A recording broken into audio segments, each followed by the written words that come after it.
For centuries, Zen monks and masters watched how the human mind creates its own suffering, and they discovered some remarkable truths about finding peace.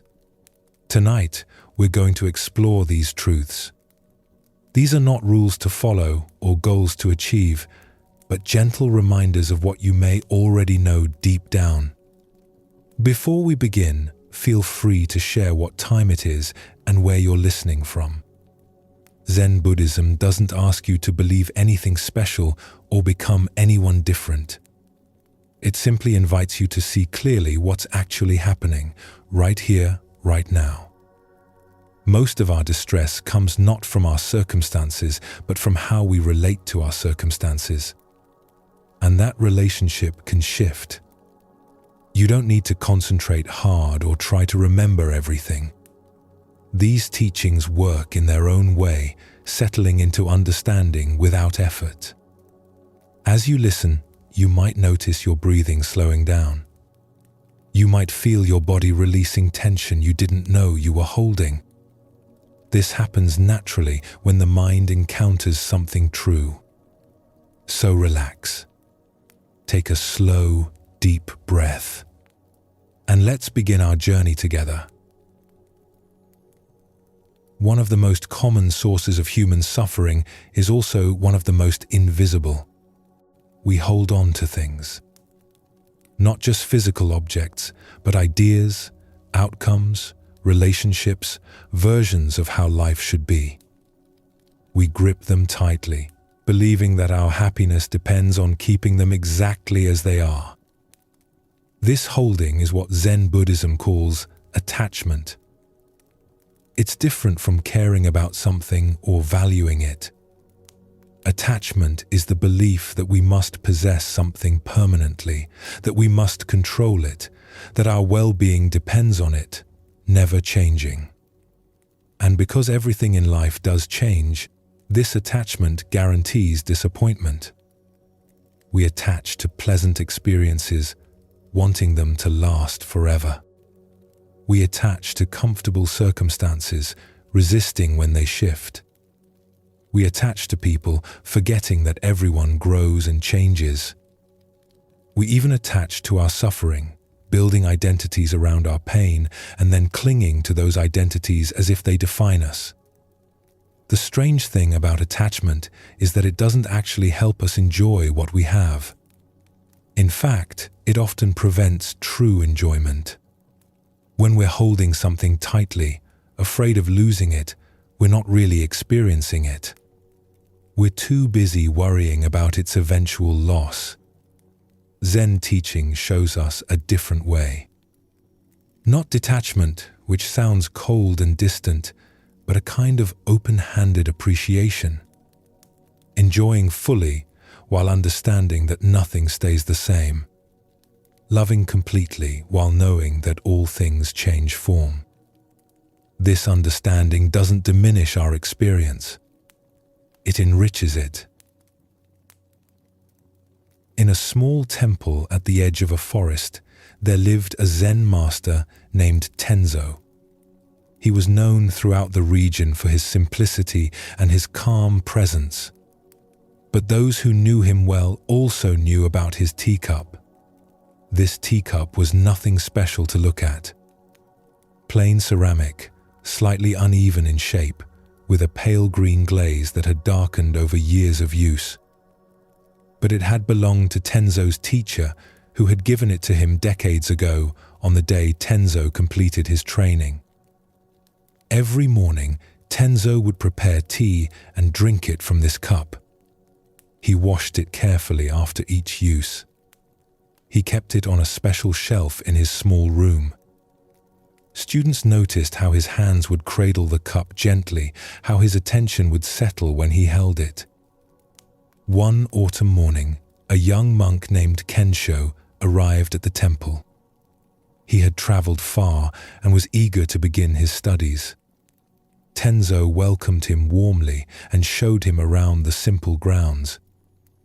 When they entered Tenzo's room, the master went to prepare tea for his guest. As Tenzo reached for his teacup, his sleeve caught on another bowl. The teacup tipped from the shelf and fell to the wooden floor. It shattered into several pieces. Kensho froze, horrified. He had just arrived and already caused his teacher to lose something precious.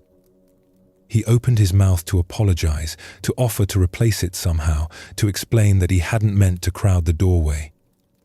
But Tenzo simply looked at the broken pieces on the floor. His face was calm, perhaps even peaceful.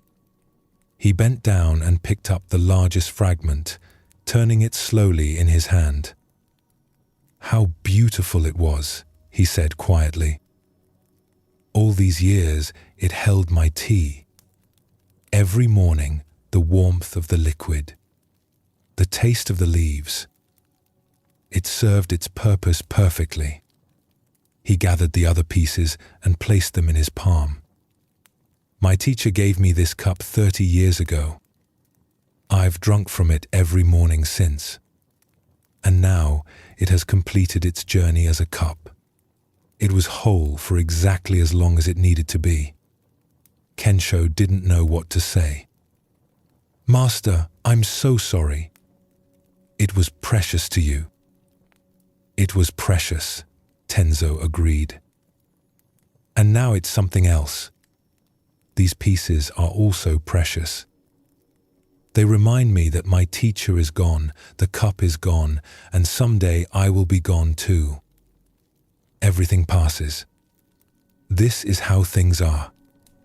He picked up another bowl from the shelf, an ordinary one that students used. "Tomorrow I'll drink my tea from this bowl instead. It will do the same job.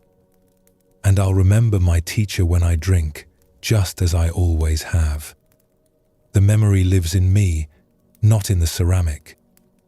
Tenzo prepared tea using the simple bowl and offered it to Kensho. They sat together in silence. The broken pieces lay nearby, and Kensho kept glancing at them, still feeling the weight of what had happened. "You're wondering if I'm sad," Tenzo said after a while. "Yes, Master. I feel the sadness of knowing the cup is gone. That feeling is natural and honest. But I'm not suffering over it. The suffering would come if I insisted it shouldn't have broken, if I demanded that it still be whole, if I spent my energy wishing reality were different than it is." He took a sip of tea from the ordinary bowl. "The cup breaking is just what happened. My teacher dying was just what happened. One day, my own death will be just what happens. When we stop fighting with what happens, something in us becomes very quiet." Later that day, Tenzo placed the broken pieces in his garden among the stones and moss. Over time, they settled into the earth, becoming part of the landscape. Students who came years later never knew about the teacup, but they all noticed something about Tenzo. He held things lightly. He appreciated beauty without clinging to it. He loved without demanding permanence.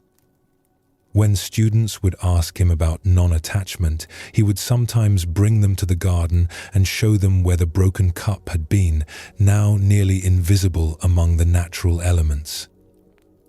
"I loved that cup," he would say. And loving it didn't require keeping it forever. The love was real. The loss was real. Both are part of how things are. Neither one needs to create suffering. This story touches something important about the nature of attachment. Tenzo's sadness about the cup breaking was genuine. He had cared for this object, valued it, connected it with memories of his teacher. The feeling of loss was natural and appropriate. But notice what he didn't do. He didn't turn that natural sadness into suffering by insisting reality should be different. He didn't rage against the breaking, didn't blame Kensho, didn't spend days wishing he could undo what happened. He simply acknowledged what was true. The cup had broken. This was the reality now.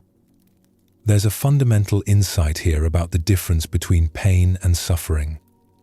Pain is what life brings us. Loss, disappointment, change, these are built into existence.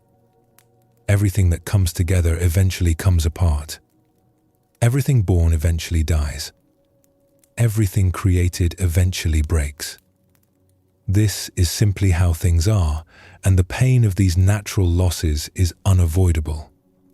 But suffering is what we add through our resistance. When we fight with reality, insisting it should be different than it is, we create an extra layer of distress on top of the natural pain. We take a moment of loss and extend it into days or years of suffering by constantly replaying how things should have been different. Tenzo's way shows another possibility.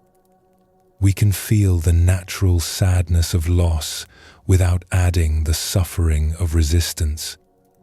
We can acknowledge that something precious is gone without spending our energy demanding that it return. This doesn't mean we don't care. It means we care without clinging. The broken cup settling into the garden is a powerful image. What we've lost doesn't disappear. It changes form. It becomes part of the landscape of our life, part of the soil from which new things grow. But this can only happen when we let go of insisting it remain in its old form. There's another dimension to attachment that shows up differently. Sometimes we cling not to objects but to outcomes, to how we think things should unfold. In a village known for its skilled craftspeople, there was a woodcarver named Isamu. He had learned his trade from his father and had spent 30 years perfecting his skill. He could carve intricate scenes into panels of cedar and cypress. His work decorated temples and wealthy homes throughout the province. Isamu took great pride in his precision. Every cut had to be exact. Every detail had to match his vision perfectly. He would spend months on a single panel, adjusting and refining until it met his exacting standards. His reputation was built on this perfectionism, and he protected it fiercely. One spring, a merchant commissioned Isamu to create a large panel depicting a mountain landscape for a new temple. The merchant described exactly what he wanted: a specific mountain, certain trees in the foreground, a particular waterfall. Isamu accepted the commission and began planning the piece. For weeks, he studied the mountain, sketching it from different angles. He selected the finest piece of cedar he could find, completely free of knots or irregularities. He sharpened his tools until they could split a hair. He prepared his workshop, eliminating any distractions. Finally, he began carving. The work went well. The mountain took shape under his hands, the trees emerged from the wood, the waterfall seemed to flow down the panel. Isamu worked with complete focus, often forgetting to eat or sleep.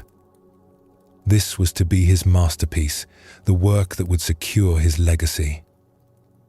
After 2 months of intensive carving, the panel was nearly complete. Isamu stepped back to examine it in the morning light. It was perfect. Every line was exactly where it should be. Every detail matched his vision. He felt a deep satisfaction, already imagining the merchant's reaction, the praise from other craftspeople, the enhanced reputation this would bring. That afternoon, as Isamu was preparing to do the final finishing work, his young nephew came to visit. The boy was perhaps 7 years old, excited to see his uncle's workshop. Isamu was usually careful about keeping children away from his workspace, but he was in such a good mood about the nearly finished panel that he let the boy enter. "Can I help?" the nephew asked, eyes wide at all the tools and wood shavings. "Just watch," Isamu said, smiling. This is very delicate work." He turned back to the panel, selecting the finishing tool. Behind him, his nephew picked up a carving gouge from the workbench, mimicking his uncle's movements. The boy stepped closer to see better, and his hand, still holding the tool, swung toward the panel. The gouge bit into the wood, cutting a deep, jagged line across the waterfall, completely destroying that section of the carving. Isamu spun around at the sound. For a moment, he couldn't process what he was seeing. 2 months of work. His masterpiece. Ruined by a child's careless movement. The rage that rose in him was immediate and overwhelming. His face flushed. His hands clenched. He opened his mouth to shout at the boy, to release all the fury and devastation he felt. But then he saw his nephew's face. The child's eyes were filling with tears. His small body was frozen in terror. The boy looked at the ruined panel, then at his uncle, then back at the panel. "I'm sorry," the child whispered. "I'm sorry, I'm sorry, I'm sorry." Something in Isamu broke in that moment, but it wasn't anger. It was something else. He looked at this terrified child, then at the panel, then back at the child. And suddenly, the situation looked completely different. It was a piece of wood. He had carved it skillfully, yes, but it was still just wood. It could be carved again. His nephew was a living child, already learning that mistakes bring harsh punishment, already developing the fear and shame that would follow him through life if Isamu responded with rage right now. Which was more important? The perfect panel or this child's trust? His reputation or his nephew's well-being? The outcome he had demanded or the actual moment in front of him? Isamu took a long breath. Then another. He put down his tool and knelt so he was at eye level with his nephew. "It's all right," he said quietly. The boy stared at him, disbelieving. "It's just wood," Isamu continued. "You didn't mean to damage it. And I should have been more careful about where I left sharp tools when a child was in the room." "But all your work," the nephew said, tears spilling over. "I can carve it again. I've learned the mountain now. The second version will probably be better anyway." Isamu surprised himself by realizing this was true. He had learned so much in creating the first panel that a second attempt would benefit from that experience. He stood and examined the damage. The gouge mark was deep and ugly, cutting right through what had been the most beautiful section of the carving. There was no fixing it. The panel was ruined. "You know what?" Isamu said. "I've been carving for 30 years and every single panel has been exactly what I planned. Perfect. Controlled. Maybe that's made my work a little stiff, a little lifeless. Let me try something different." Over the next few days, instead of starting over, Isamu worked with the damaged panel. He incorporated the gouge mark into the design, turning it into a lightning strike hitting the waterfall. He carved the wood around it to show the energy of the strike, the disruption it caused in the water's flow. The perfect, controlled landscape became something more dynamic, more alive. When the merchant came to see the finished work, he stood before it in silence for a long time. "This is not what I asked for," he finally said. Isamu's heart sank. Of course. The man had paid for a specific design, and Isamu had failed to deliver it. "But it's far better," the merchant continued. "There's something in this piece that wasn't in your other work. Life. Movement. The unexpected. "I'll pay you double." Isamu declined the extra payment, but he kept thinking about what the merchant had said. Something about that accident, that moment when his perfect plan was destroyed, had forced him to create differently. Without the rigid attachment to his original vision, something freer had emerged. Years later, Isamu's style had changed completely. He still carved skillfully, but he no longer demanded absolute control over the outcome. He would let the wood guide him, following the grain rather than fighting against it. He would incorporate accidents rather than treating them as disasters. His work became known not for its precision, but for its vitality. When students asked him about his technique, he would tell them about the lightning strike panel, about his nephew's mistake, about the moment he had to choose between his attachment to a perfect outcome and the reality of what was. "I used to think skill meant controlling everything," he would say. "Now I understand that real mastery is knowing when to guide and when to follow. The wood has its own nature. Life has its own flow. Fighting with that creates rigidity. Working with it creates something alive." Isamu's story reveals another face of attachment. He wasn't clinging to an object, but to an outcome, to a vision of how things should be. His entire sense of self was wrapped up in creating perfect work according to his exact plans. When reality disrupted those plans, he had a choice: fight with what happened or work with it. The moment when he chose not to shout at his nephew was the moment his attachment began to release. In that space between the ruined panel and his response, he saw something clearly. His attachment to perfection was creating rigidity not just in his work, but in how he related to life itself. Notice what happened when he let go of demanding things be exactly as he had planned. He didn't become careless or stop trying to do good work.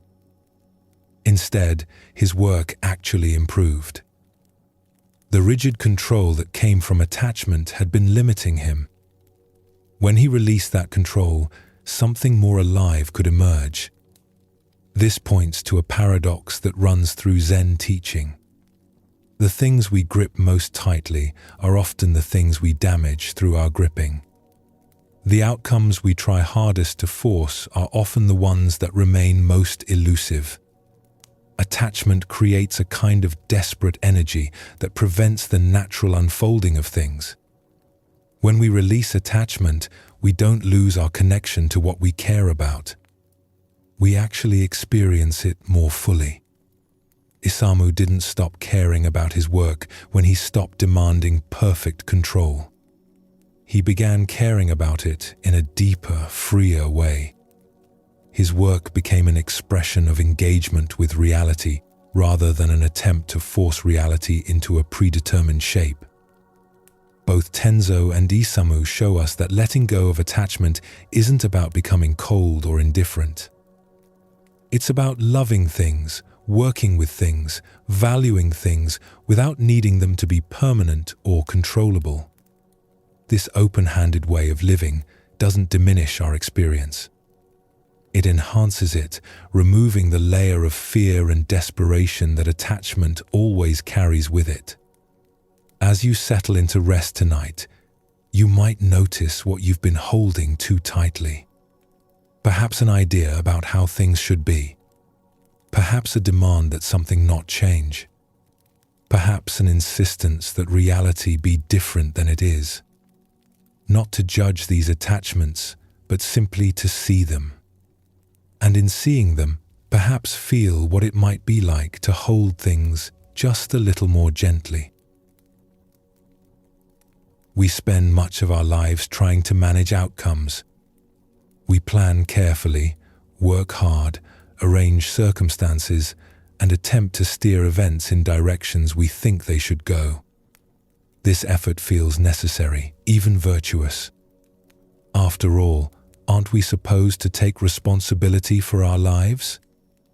But there's a difference between responding skillfully to what life brings and trying to control what life brings in the first place. One works with reality. The other fights against it. And that fight, no matter how determined or well-intentioned, is often the source of our deepest frustration. The truth is that most of what happens in life is beyond our control. We don't control the weather, the economy, other people's choices, our own thoughts and feelings, aging, illness, or countless other forces that shape our days. We can influence some things within a narrow range, but control? That's mostly an illusion we maintain through constant effort. Zen Buddhism doesn't suggest we become passive or stop trying to do good work in the world. It suggests something more subtle. We can act with full commitment while holding our plans lightly. We can work toward outcomes without demanding that reality cooperate with our vision. We can do what seems right and then meet whatever actually happens with openness rather than resistance. This shift from controlling to responding changes everything. When we're not exhausting ourselves trying to force outcomes, we have more energy to deal with what's actually in front of us. When we're not rigid about how things should unfold, we can adapt when circumstances shift. When we stop fighting with reality, we can finally work with it. In the mountains north of Kyoto, there was a monastery known for its peaceful atmosphere and simple way of life. The abbot of this monastery was a man named Daisetsu, who had led the community for nearly 20 years. Daisetsu ran the monastery with careful attention. He maintained a precise daily schedule. Morning meditation began at dawn, followed by work periods, study time, meals, and evening services, all at specific hours. He organized the monks' responsibilities clearly. He planned the monastery's activities months in advance. Everything had its place, its proper time, its expected form. The monks respected Daisetsu's leadership. The monastery functioned smoothly. Visitors often commented on the orderly beauty of the place, how everything seemed to flow without friction. And Daisetsu took satisfaction in this. He had created something harmonious through his careful management. One autumn morning, just as the monks were settling into their meditation, a stranger appeared at the monastery gate. He was a monk from a temple far to the south, a temple that had just burned to the ground. He had been traveling for weeks, seeking temporary refuge while his community rebuilt. Behind him were 40 more monks from his temple, all exhausted, all needing shelter. The gatekeeper came to find Daisetsu in the meditation hall. He whispered the situation quietly. 40 unexpected guests. No warning. No preparation. Daisetsu paused, considering. The meditation schedule would need to change. The meals he'd planned wouldn't feed so many. The sleeping quarters were already occupied. His careful arrangements would shift in ways he hadn't anticipated. He stood and went to meet the travelers. They stood in the courtyard, travel-worn and uncertain. The leader bowed deeply. "Forgive this intrusion, Master Daisetsu. We would not presume on your hospitality except that our need is great. We've been walking for weeks, sleeping in forests and fields. If you could shelter us even for a few days while we make other arrangements." Daisetsu considered the possibilities. He could direct them to another monastery. He could offer shelter to just a few. He could explain that his community's routine couldn't easily accommodate such an interruption. Each thought arose in turn, each one a way to maintain what he had carefully built. But then he looked at the monks' faces. They were exhausted. Their robes were dirty and torn. Some of them looked ill. They had lost everything and had been walking for weeks. And here he was, worried about his meditation schedule. "Welcome," he heard himself say. "Please, come in. You must be hungry." The next hours unfolded differently than any day in recent memory. The kitchen monks adjusted their preparations for the larger group. Monks rearranged sleeping spaces, making room where they could. The meditation schedule gave way to more immediate needs. Everything Daisetsu had carefully structured shifted into something more fluid. He moved through the monastery, attending to the various needs that arose. A visiting monk needed medicine. The kitchen needed more rice brought from storage. Someone's robe needed mending. Each situation called for a response he hadn't planned for. By evening, Daisetsu sat alone in his room, looking at the schedule he had posted on the wall. None of it had happened today. Nothing had gone according to plan. His carefully structured monastery had become something different, something he hadn't intended. The next morning, he woke before dawn as usual, intending to at least maintain the meditation schedule. But as he walked toward the meditation hall, he heard something unexpected. Voices. Laughter. In the kitchen, the visiting monks and his own monks were working together to prepare breakfast. They were talking, sharing stories about their different monasteries, laughing at jokes. The atmosphere was warm and alive in a way the usually silent kitchen never was. Throughout that day, Daisetsu watched similar scenes. The work periods became collaborative rather than assignments to complete. The visiting monks, grateful for shelter, worked with enthusiasm. They taught his monks songs from their tradition. They shared different ways of preparing tea, different meditation techniques, different perspectives on the teachings. The monastery was louder than usual, less orderly. The schedule remained disrupted, but something else was present that hadn't been there before. A kind of genuine community, spontaneous and real, that the formal structure had somehow been preventing. In the evening, Daisetsu sat with the visiting abbot on the monastery steps, watching the sun set behind the mountains. "Thank you again for taking us in," the visitor said. "I know it's disrupted your routine." Daisetsu was quiet for a moment. "I spent 20 years building a particular kind of order here. I thought that order was creating harmony. But I see now it was creating something more like stillness. These past 2 days have been chaotic, and yet there's more genuine life in this place than there's been in years." "Your monks are very disciplined," the visitor observed. "That discipline is clear in everything they do." "Yes, they're disciplined. But I wonder now if I've been using discipline to control something that doesn't need controlling. Life has its own order, its own flow. Maybe I've been fighting with that instead of trusting it." The visiting monks stayed for 2 weeks. In that time, Daisetsu's carefully maintained schedule never fully resumed. But he found he didn't want it to. He began to see his previous approach as a kind of fear dressed up as leadership. He had been trying to prevent anything unexpected from happening, to keep everything predictable and manageable. When the visiting monks finally continued their journey, the monastery didn't return to its former rigid structure. Daisetsu created a lighter framework, enough organization to help things function, but not so much that it prevented natural adaptation. He learned to plan while holding those plans loosely. He discovered that his community was more capable of self-organizing than he had trusted them to be.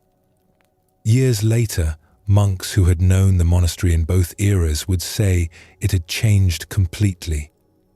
When asked to describe the difference, they would struggle for words. Finally, one old monk put it this way: "Before, we were very organized. Now, we're very alive."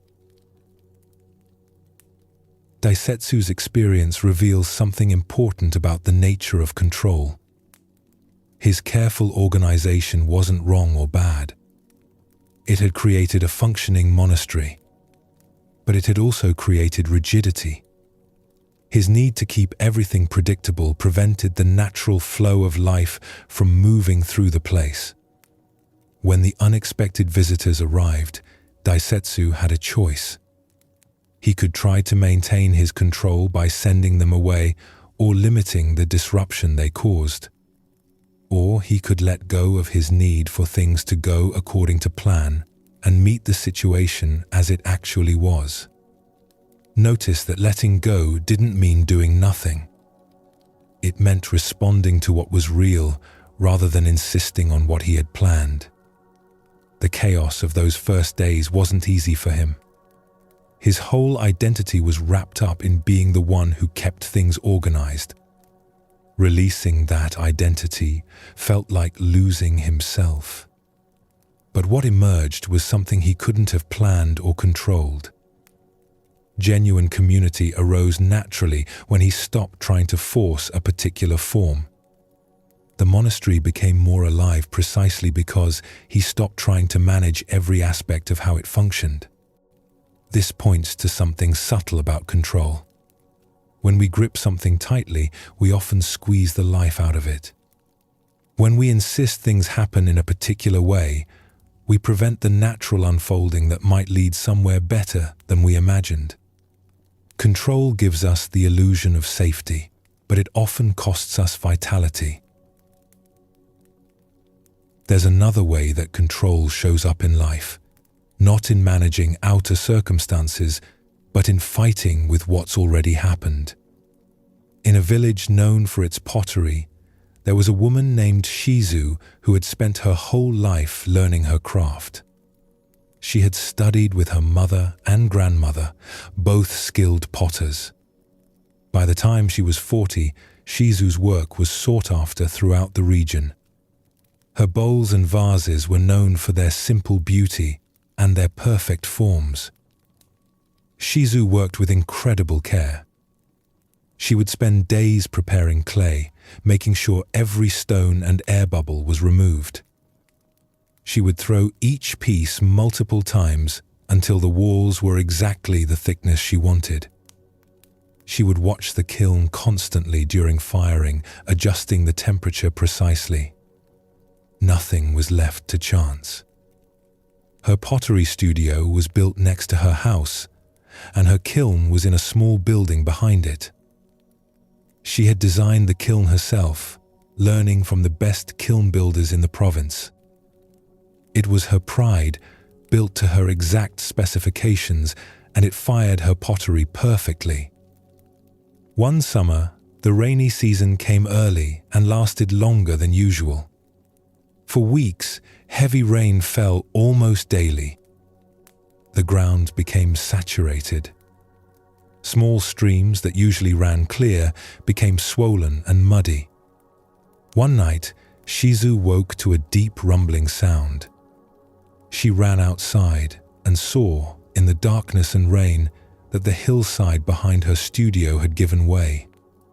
A mudslide was pouring down, heading directly toward her kiln building. She watched, helpless, as the mud engulfed the kiln. The building collapsed under the weight of earth and water. When morning came and the rain finally stopped, her kiln was buried under several feet of mud and debris. It was completely destroyed. Shizu stood looking at the destruction, feeling something collapse inside her. She had spent years building that kiln. Years of planning, construction, adjustment. It had been perfect, and now it was gone. And with it, her ability to fire her pottery. Without the kiln, she couldn't work. Her livelihood was buried under that mud. For days, she tried to figure out how to salvage something. She dug through the mud, hoping to find pieces of the kiln that could be saved. But the structure was completely destroyed. Even if she removed all the mud, the kiln would need to be rebuilt entirely. At first, her mind refused to accept this.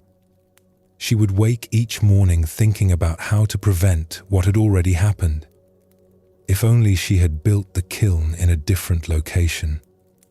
If only she had noticed the hillside was unstable. If only the rain hadn't come so early.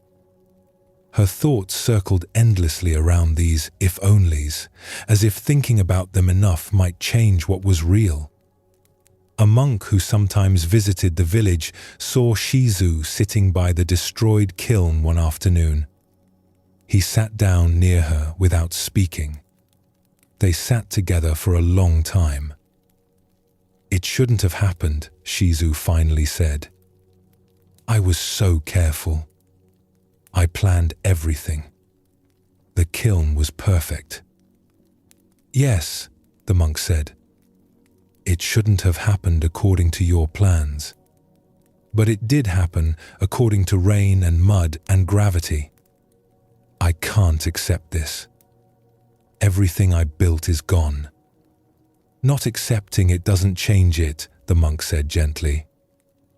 "The kiln is destroyed whether you accept it or not. The question is whether you'll spend your energy fighting with what's already happened, or whether you'll use that energy to respond to what is."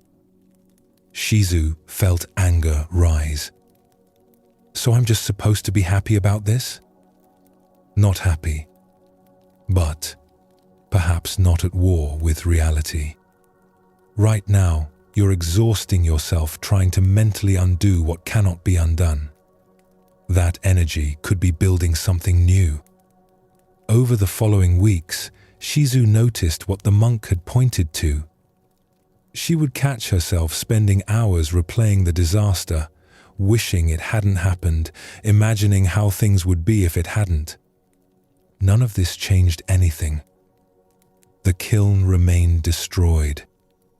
But her fighting with that reality was destroying something else, her ability to respond. One morning, she woke with a different thought. The kiln was gone. That was simply true. What now? She went to visit another potter in a neighboring village. This woman had a kiln and agreed to let Shizu use it for a small fee. It meant traveling an hour each way to fire her work, which was inconvenient. The other potter's kiln fired differently than Shizu's had, which meant adjusting her techniques. But as she worked with these new constraints, something unexpected happened. The different firing temperatures created effects in the glazes that she had never achieved before. Some pieces she thought were ruined came out of the kiln with surprising beauty. The inconvenience of traveling forced her to work more efficiently, and she found she was making better decisions about which pieces were worth firing. After several months, Shizu had saved enough to begin rebuilding. But she found herself hesitating. The forced change in her process had revealed possibilities she hadn't known existed. Did she want to rebuild the exact same kiln, or try something different? She decided to build a smaller kiln closer to the village, where other potters could also use it. She incorporated design elements from her old kiln and from the one she'd been borrowing. The new kiln was different and, in some ways, better than what she'd lost. A year after the mudslide, a merchant who had known Shizu's work for years came to purchase pieces for a shop in the capital. He looked at her recent pottery with surprise. "Something has changed in your work," he said. "It's still clearly yours, but there's a quality it didn't have before. More freedom, perhaps. Less perfection, but more life." Shizu understood what he meant. The disaster had forced her to stop gripping her process so tightly. The loss of control had opened possibilities that her need for control had closed off. "I lost something precious," she told the merchant.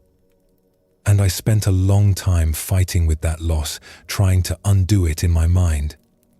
When I finally stopped fighting and just responded to what was real, I discovered that what seemed like an ending was also a beginning." Years later, younger potters would come to study with Shizu. They admired her skill, but also her attitude. When their own pieces would crack in the kiln or their plans would go wrong, she would tell them about the mudslide, about the destroyed kiln, about the weeks she wasted fighting with what had already happened. "Things will go wrong," she would say. "That's not a failure of planning or skill. That's just how life works. Rain falls. Mud slides. Kilns break. The question isn't how to prevent these things. The question is how quickly you can stop fighting with what's already happened and start working with what is." Shizu's story shows us the exhausting nature of fighting with what's already done. The mudslide had happened. The kiln was destroyed. These were simply facts. But she spent weeks trying to mentally undo those facts, as if her thoughts could reach back in time and prevent what had occurred. This is something we all do. Something goes wrong, and we replay it endlessly. "If only I had done this differently. It shouldn't have happened this way. Why did this happen to me?" These thoughts accomplish nothing except keeping us locked in battle with a reality we cannot change. The monk's question points to the heart of the issue. Are you using your energy to fight what's already happened or to respond to what is? One is utterly futile. The other is how we actually move forward. Notice that accepting what happened didn't mean Shizu liked it or approved of it. It meant she acknowledged the simple truth: the kiln was destroyed. From that acknowledgement, she could begin to respond. As long as she was fighting with the reality of the loss, all her energy went into that futile fight. Once she accepted it, that energy became available for building what came next. The unexpected benefits that came from the disaster, the new techniques, the different kiln design, the more alive quality in her work, these only became visible once she stopped insisting things should have gone according to her plans. Life had brought something she didn't want and couldn't control. But within that unwanted circumstance were possibilities she couldn't have imagined while she was busy demanding reality be different. Both Daisetsu and Shizu show us the same truth from different angles. Control is largely an illusion we maintain through constant effort. When that illusion is shattered by unexpected visitors, by a mudslide, by any of the 1,000 ways life refuses to follow our plans, we have a choice. We can exhaust ourselves trying to reimpose control, or we can learn to respond with flexibility to what's actually happening. This doesn't mean we stop planning or making efforts. Daisetsu still ran his monastery. Shizu still created her pottery with care and skill. But they learned to hold their plans lightly, to work with circumstances rather than demanding circumstances conform to their will. There's a kind of ease that comes with this recognition. When we're not constantly fighting with reality, we have more energy for engaging with it. When we stop trying to control what cannot be controlled, we can focus on responding skillfully to what we can influence. The difference between these two approaches is the difference between exhaustion and vitality, between rigidity and aliveness. As you rest tonight, you might notice where you've been trying to control what cannot be controlled. Perhaps you've been fighting with something that's already happened, trying to mentally undo it. Perhaps you've been demanding that circumstances align with your plans rather than responding to circumstances as they are. Not to judge this impulse toward control, it comes from a natural desire for safety and predictability. But simply to see it and to feel what it might be like to release it, even just a little. To stop fighting and start flowing with what is. We measure constantly how we're doing compared to others, whether we're good enough, if we're ahead or behind, better or worse, succeeding or failing. The mind generates these judgments without pause, creating an endless scorecard of where we stand. This comparing and judging feels natural, even necessary. How else would we know if we're on the right track? How else would we improve? But Zen Buddhism suggests that this constant measuring is one of the main sources of our unease. When we're always evaluating, we're never simply present. When we're always comparing, we're never at peace with what is. The judgments work in both directions. Sometimes we measure ourselves against others and come up short. We see someone more talented, more successful, more at ease, and we feel lacking. Other times, we measure ourselves as superior, but this brings its own subtle anxiety. We must maintain that position, protect it, prove it again and again. Either way, the comparing mind keeps us in a state of tension. We can't rest because there's always another measurement to make, another comparison to check. Are we still ahead? Are we falling behind? The questions never stop, and they prevent us from experiencing life directly. There's also judgment of our own experience. This emotion is acceptable, that one isn't. This thought is good, that one is bad. We divide our inner life into categories of right and wrong, wanted and unwanted. Then we spend energy trying to have only the acceptable experiences and avoid the unacceptable ones. But Zen teaching points to something different. What if we didn't need to constantly measure and evaluate? What if we could experience life without sorting everything into categories of better and worse? This doesn't mean we lose discernment or stop making practical choices. It means we stop exhausting ourselves with constant judgment. In a monastery known for teaching calligraphy, there were 2 young monks who arrived in the same season to begin their training.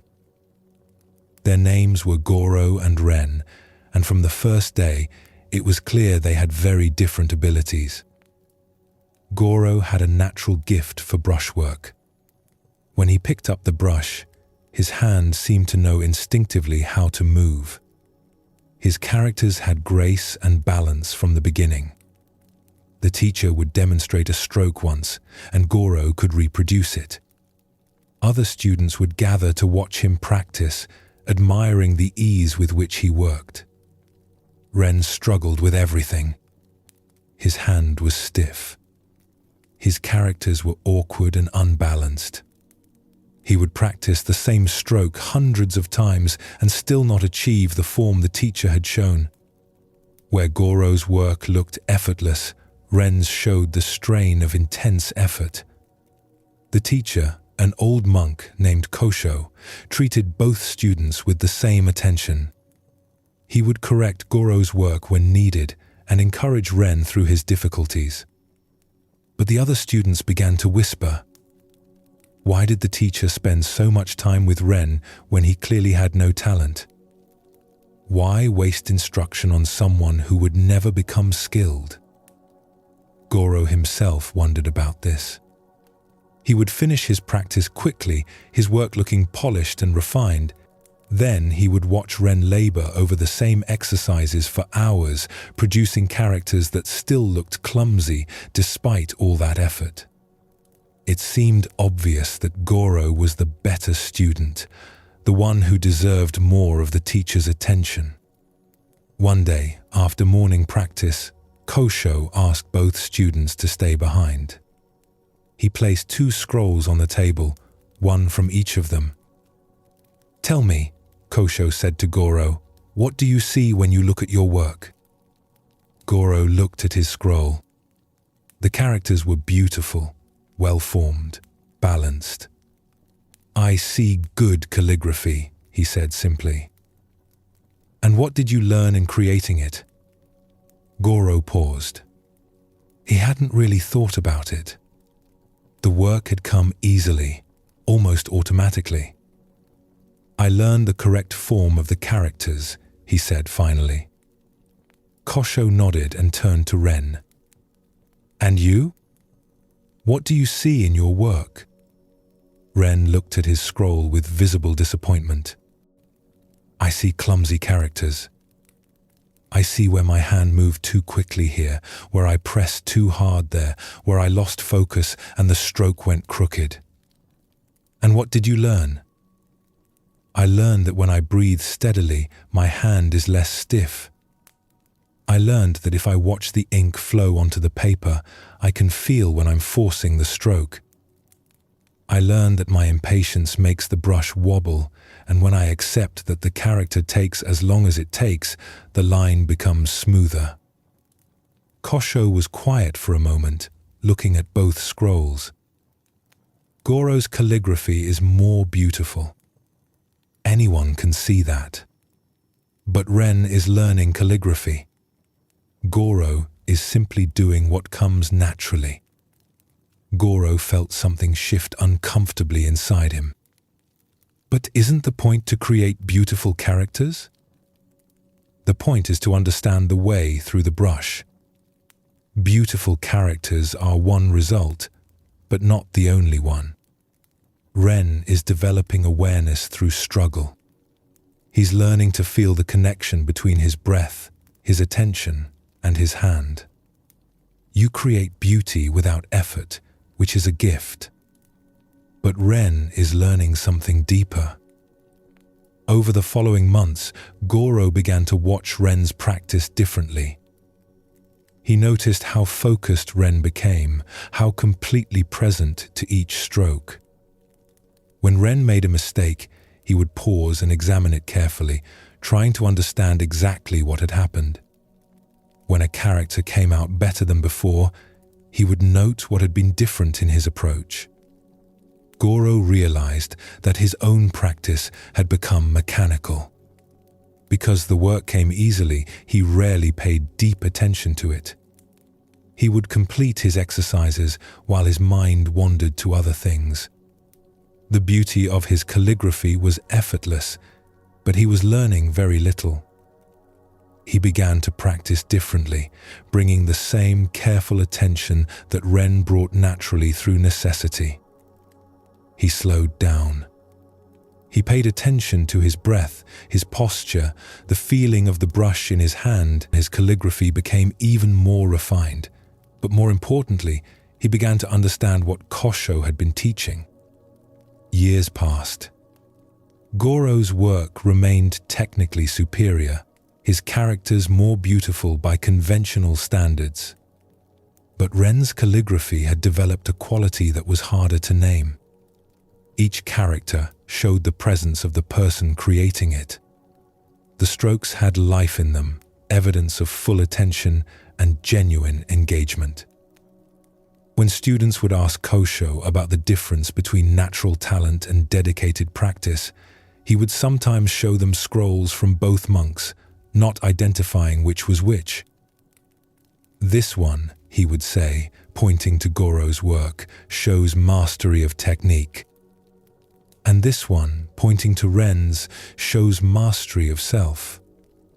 Both have value, but only one came through the kind of attention that transforms a person." Goro and Ren became friends over the years, each appreciating what the other brought to the practice. Goro no longer measured his worth by how easily beautiful calligraphy came to him. Ren no longer judged his struggle as evidence of failure. They had both learned that the comparing mind, which creates hierarchies of better and worse, more talented and less talented, misses something essential about the nature of true learning. When they eventually became teachers themselves, they would tell their own students, "Don't compare your practice to anyone else's. Your path is your own. What looks like advantage might be obstacle. What looks like obstacle might be the very thing that opens understanding." The story of Goro and Ren shows how misleading our measurements can be. By every obvious standard, Goro was the better calligrapher. His work was more beautiful. His technique was more polished. If we were judging purely by results, Goro was clearly superior. But that judgment missed what was actually happening. Ren's struggle was forcing him to pay attention in ways that Goro's easy success never required.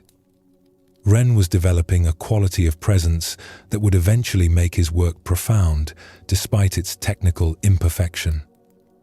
Goro's gift was real, but it was also allowing him to remain superficial in his practice. This points to something important about comparison. When we measure ourselves against others, we're usually comparing surfaces. We see the results, the external markers of success or failure. But we don't see the inner development, the quality of attention, the depth of engagement. These things are invisible to casual observation, but they're often what matters most. Notice too that the comparing created suffering for both monks.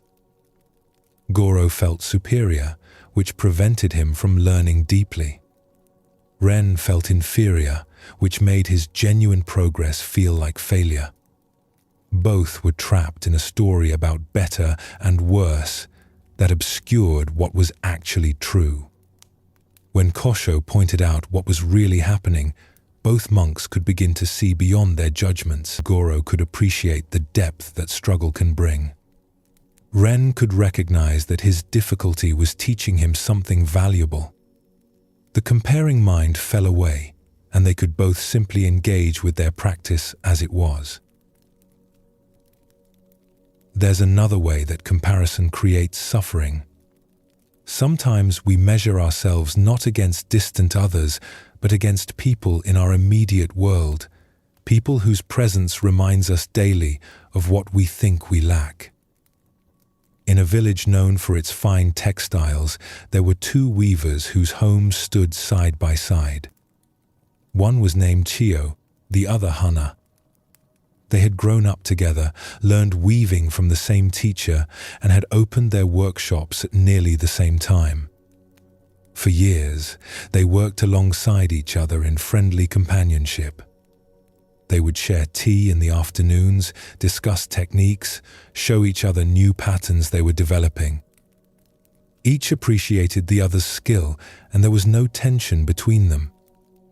Then a merchant from the capital came through the village, looking for textiles to sell in the city markets. He visited both workshops, examined their work carefully, and placed a large order with Hana.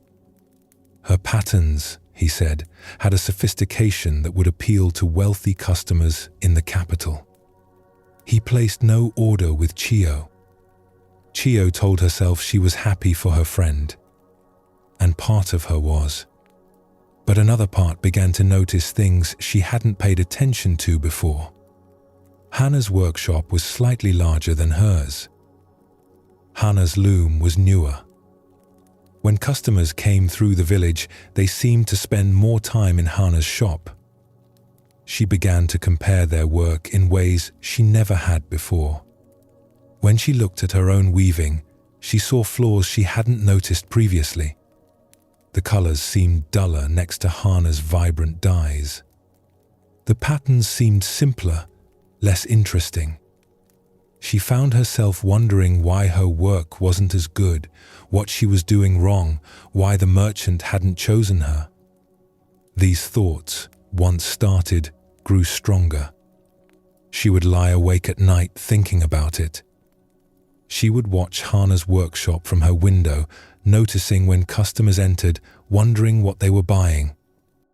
She began to feel resentful when Hana mentioned a new commission or showed her a piece she was pleased with. The friendship between them began to change. Chiyo became distant, making excuses to avoid their afternoon tea. When they did talk, Chiyo felt a tightness in her chest, an uncomfortable mixture of envy and shame. She knew her feelings were ungenerous, but she couldn't seem to stop the comparing. Her own work began to suffer. Instead of weaving with the pleasure she had always felt, she found herself constantly evaluating each piece against what she imagined Hana could do. Nothing seemed good enough. She would start a pattern and then abandon it, convinced it wasn't sophisticated enough, wasn't beautiful enough, wouldn't be valued enough. One day, an old woman came to the village selling herbs and medicines. She stopped at Chiyo's workshop and asked to see her textiles. Chiyo showed her a few pieces half-heartedly, assuming the woman couldn't afford to buy anything. The old woman examined the work carefully, running her hands over the fabric, holding it up to the light. "This is remarkable," she said quietly. "Look at the evenness of your weave, the way you've blended these colors. There's real skill here." Chiyo felt tears rise unexpectedly. When had anyone last said something appreciative about her work? But even as the woman praised her, Chiyo's mind was already comparing. Hana's work would be even more remarkable to this woman.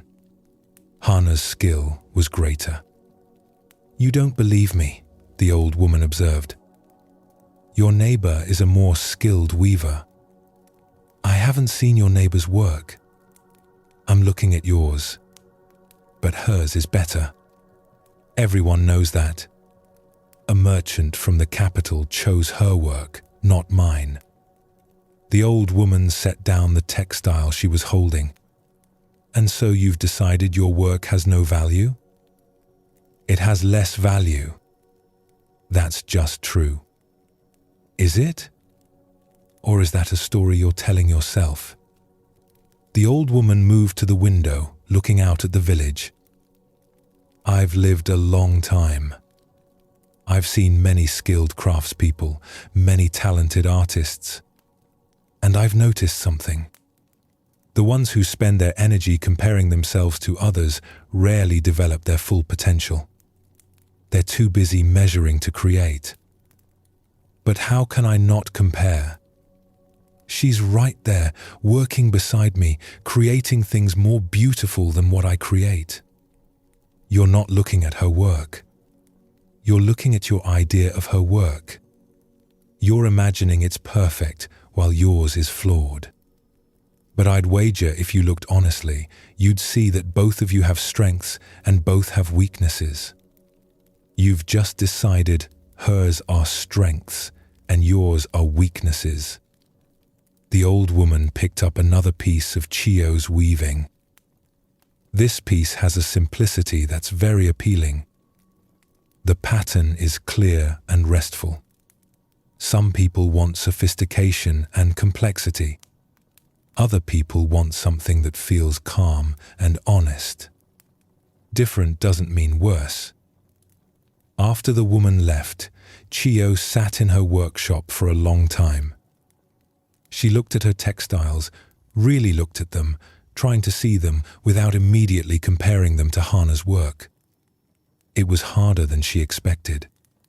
Her mind wanted to jump immediately to judgment, to measurement, to the familiar story about whose work was better.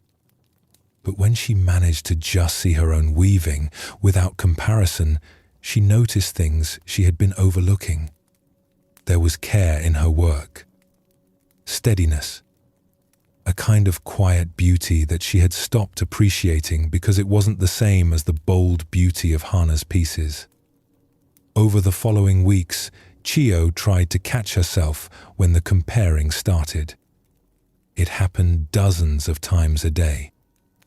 She would see Hana's shop and immediately wonder if Hana was getting more customers. She would finish a piece and immediately imagine it next to Hana's work, finding it lacking. Each time, she tried to notice the thought and let it pass, returning her attention to her own work, to what she was actually creating in that moment. It was difficult. The habit of comparing was deeply ingrained. But gradually, something shifted.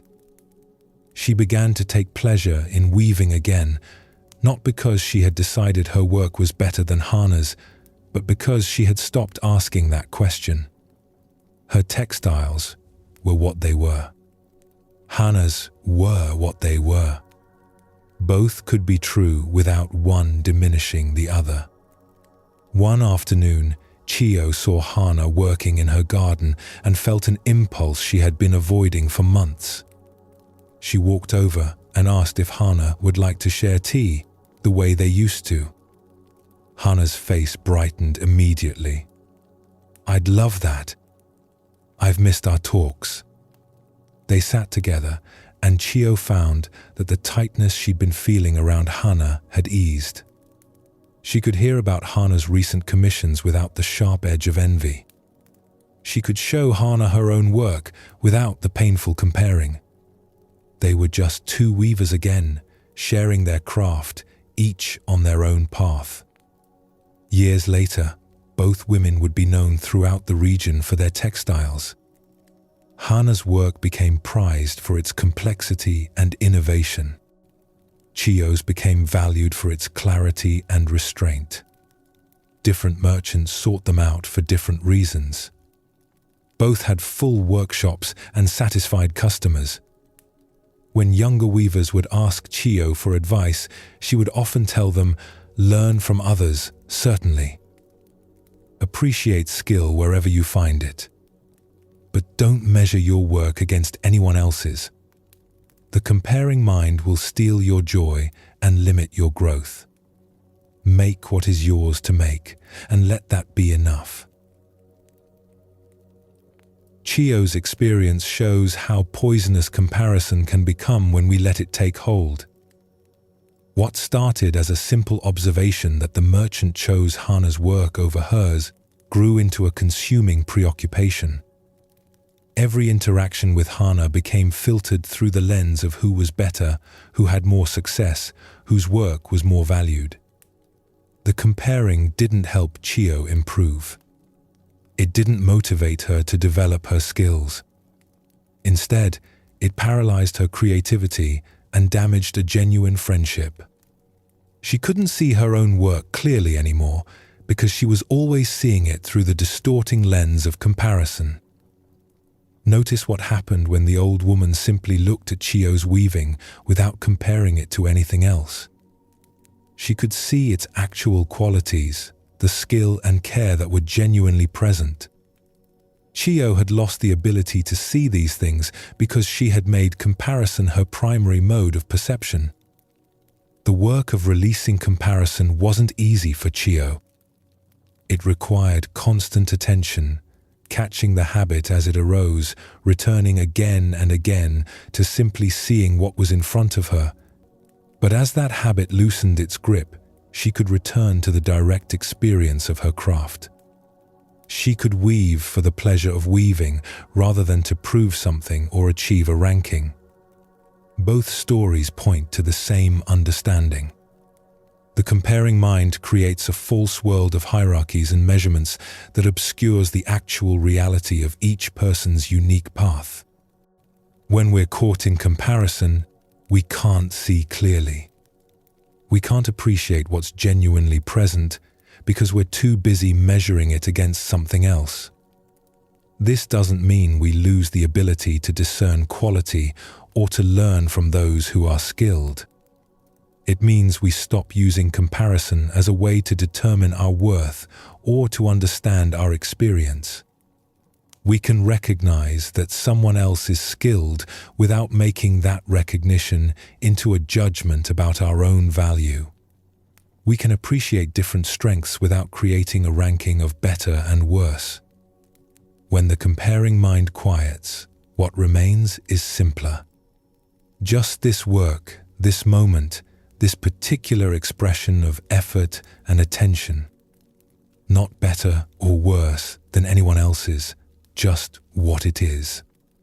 And in that simple seeing, we often find a peace that all our measuring and judging never provided. As you settle into rest tonight, you might notice the comparing mind at work. How many judgments have you made today about yourself or others? How much energy went into measuring and evaluating? Not to judge the judging, but simply to see it.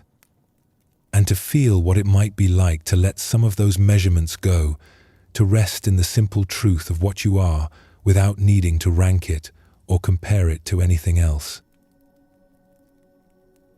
There's a particular kind of suffering that we create entirely ourselves, and we often don't realize we're doing it. Someone hurts us, treats us unfairly, disappoints us deeply. That initial pain is real and natural. But then something else happens. We begin carrying that hurt with us, replaying it, nurturing it, keeping it alive long after the original event has passed. This is what resentment is. It's the decision, often unconscious, to hold on to pain. We tell ourselves we're protecting ourselves, that our anger is justified, that the other person deserves our ongoing disapproval. And all of this may be true in some sense. But the person who suffers most from our resentment is ourselves. The other person goes about their life, often completely unaware of the anger we're carrying toward them. They sleep peacefully while we lie awake replaying old conversations. They enjoy their days while we ruin ours with bitter thoughts. We think our resentment is aimed at them, but actually it's a poison we're drinking ourselves. Zen Buddhism offers a simple but profound question. Who is this resentment hurting? Not in theory, but actually, right now, in this moment? When we answer honestly, we see that we're the ones bearing the weight, feeling the bitterness, losing sleep, carrying the burden. This recognition doesn't come from shoulds. It's not that we should forgive or we should let go, because that's the right thing to do. It's simpler than that. We see clearly that resentment is a fire we're holding in our own hands, and holding it hurts. Letting go of resentment isn't about the other person at all. It's not saying what they did was acceptable. It's not pretending we weren't hurt. It's simply putting down a weight that we no longer want to carry. It's choosing our own peace over the strange satisfaction of staying angry. In a small farming village, there lived two brothers named Kenji and Hiro.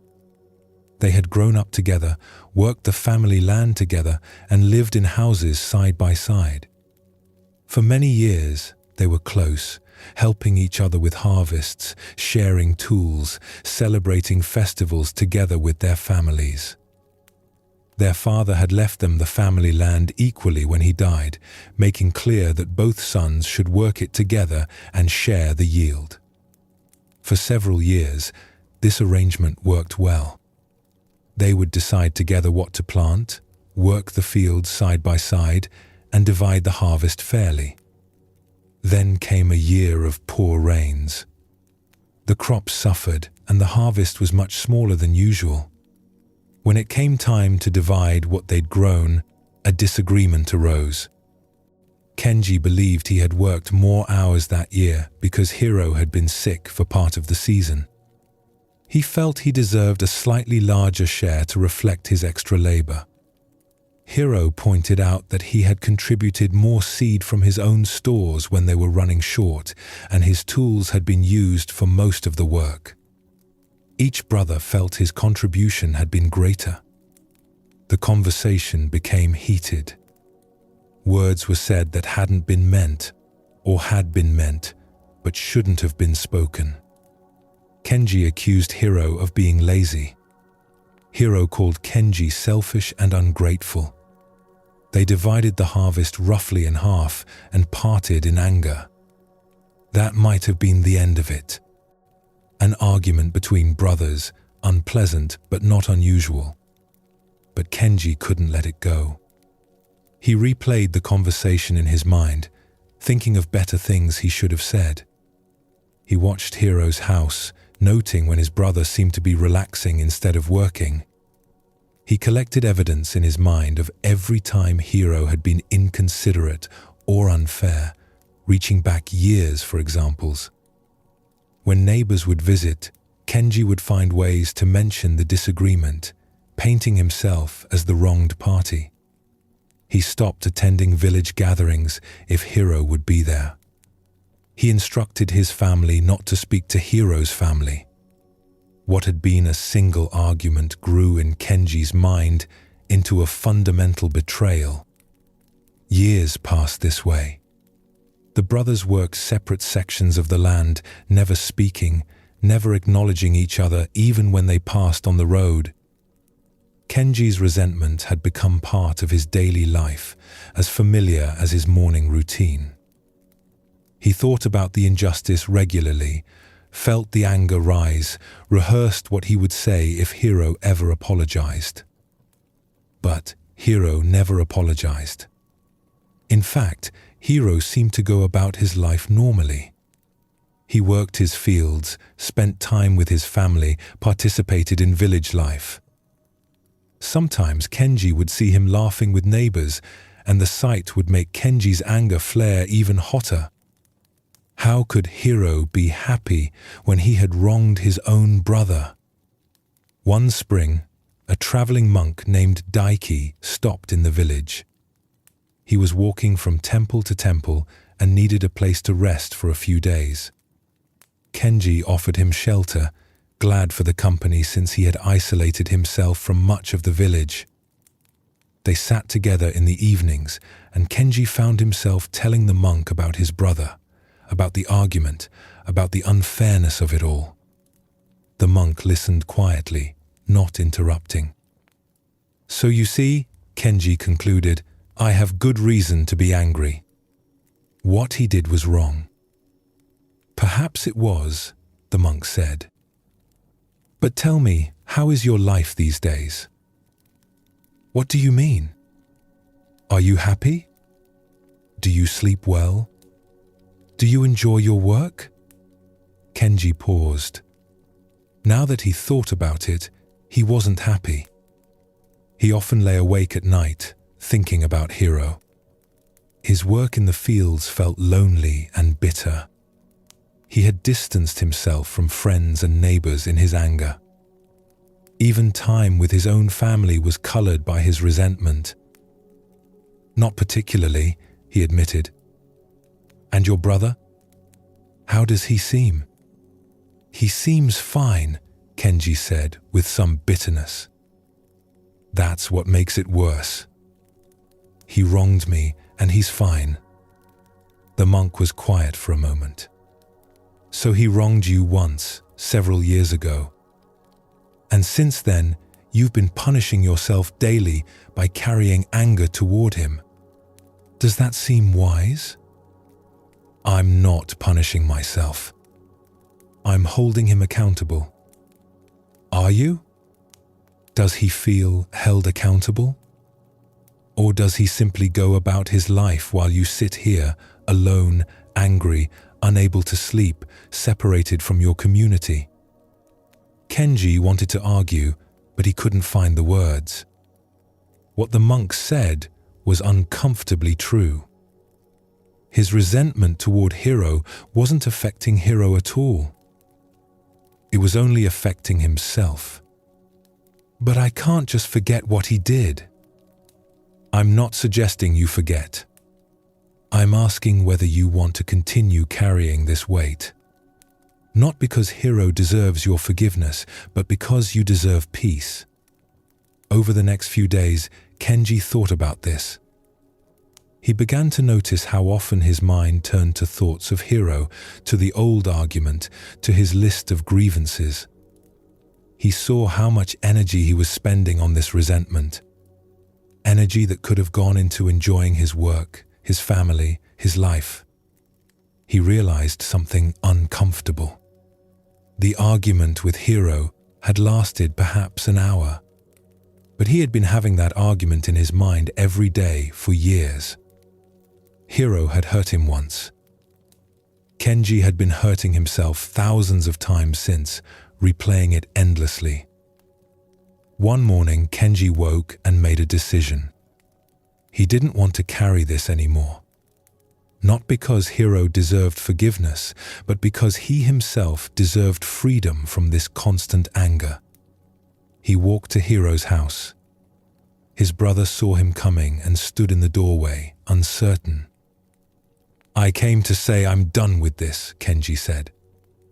"The argument we had, the anger between us, I'm done carrying it." Hiro was quiet for a moment.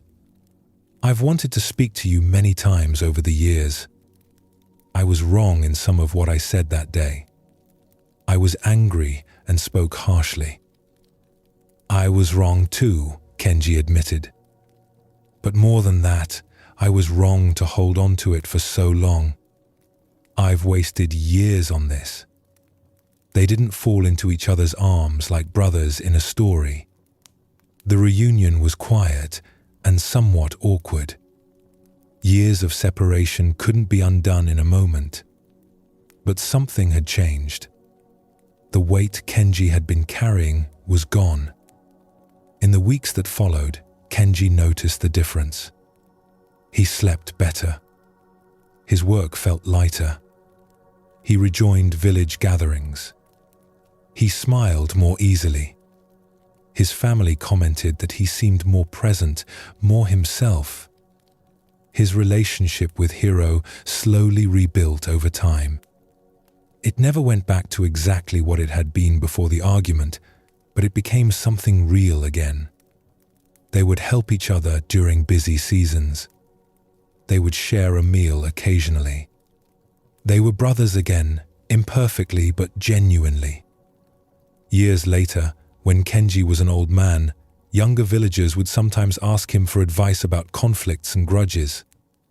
He would tell them about the years he spent angry at his brother. "I thought I was punishing him," he would say. "But I was only punishing myself. The day I let go of that resentment was the day I got my life back. Not because Hiro deserved my forgiveness, but because I deserved peace." Kenji's story shows something we all do in smaller or larger ways. Someone hurts us, and instead of feeling the hurt and letting it pass, we hold on to it. We keep the wound fresh by replaying it, by building a case against the other person, by staying angry year after year. The original hurt was real. Hiro had said harsh things. The argument was genuinely painful. But Kenji then took that single painful event and turned it into years of ongoing suffering. Not because he had to, but because he didn't realize he had a choice. Notice that letting go wasn't about deciding that Hiro was right or that the argument didn't matter. It was about recognizing that the resentment was hurting Kenji more than anyone else. The monk's question was simple and direct. Is this making your life better or worse? When Kenji looked honestly at that question, the answer was clear. The resentment was making him lonely, bitter, unable to sleep, cut off from his community. Hiro was living his life normally while Kenji suffered. The punishment wasn't landing where Kenji thought it was. This is what resentment does. It feels like we're holding the other person accountable, maintaining our dignity, refusing to let them off the hook. But actually, we're just carrying a heavy stone everywhere we go, and the other person usually doesn't even notice. Sometimes the hurt goes deeper than an argument between brothers. Sometimes the injury is serious, the betrayal real, the damage lasting. But even then, the question remains, who suffers from carrying this resentment? In a town near the coast, there was a merchant named Fumio who owned a small trading business. He had built it carefully over many years, developing relationships with suppliers and customers, earning a reputation for fair dealing and quality goods. Fumio had a business partner, a man named Takeshi, who handled the accounting and arrangements while Fumio managed relationships and travel. They had worked together for a decade, and Fumio considered Takeshi a friend as well as a partner. One season, Fumio took a long trip to establish new trade connections in the north. He was gone for several months. When he returned, he discovered that Takeshi had been stealing from the business. Not small amounts, but substantial sums over a long period.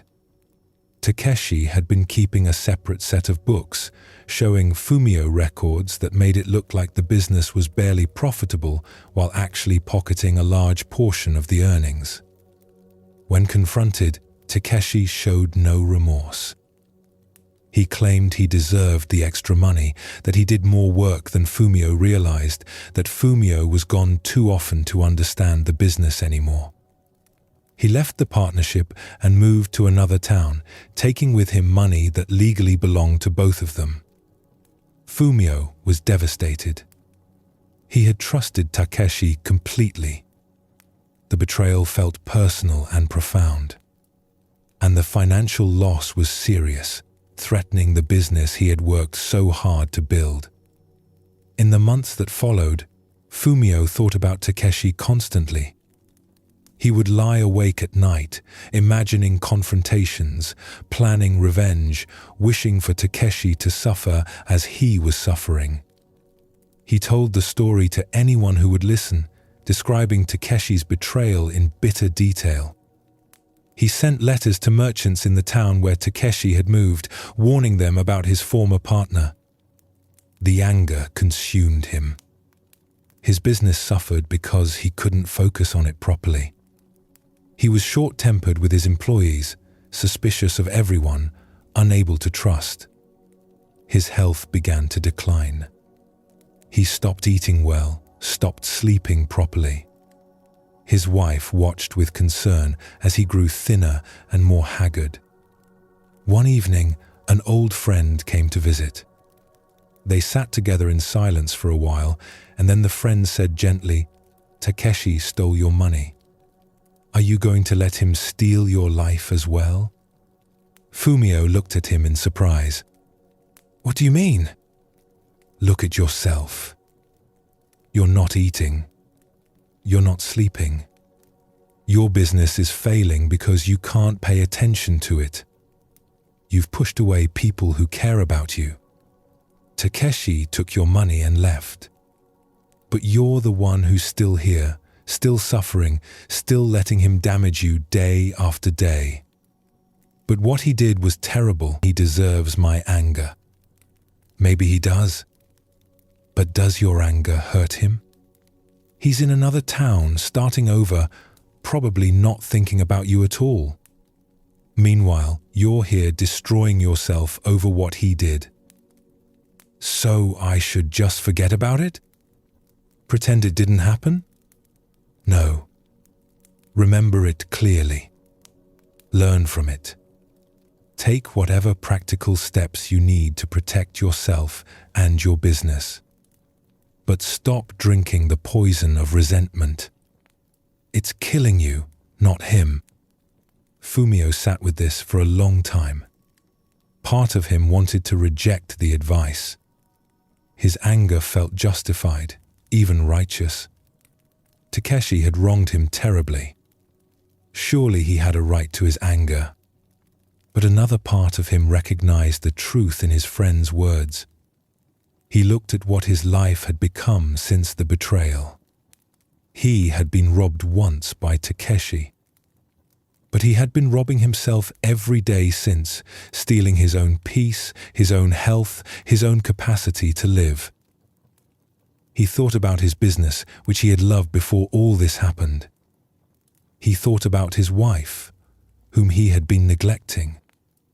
He thought about the future he could build if he weren't spending all his energy looking backward at what had been taken. The decision to let go of the resentment wasn't a single moment, but a process.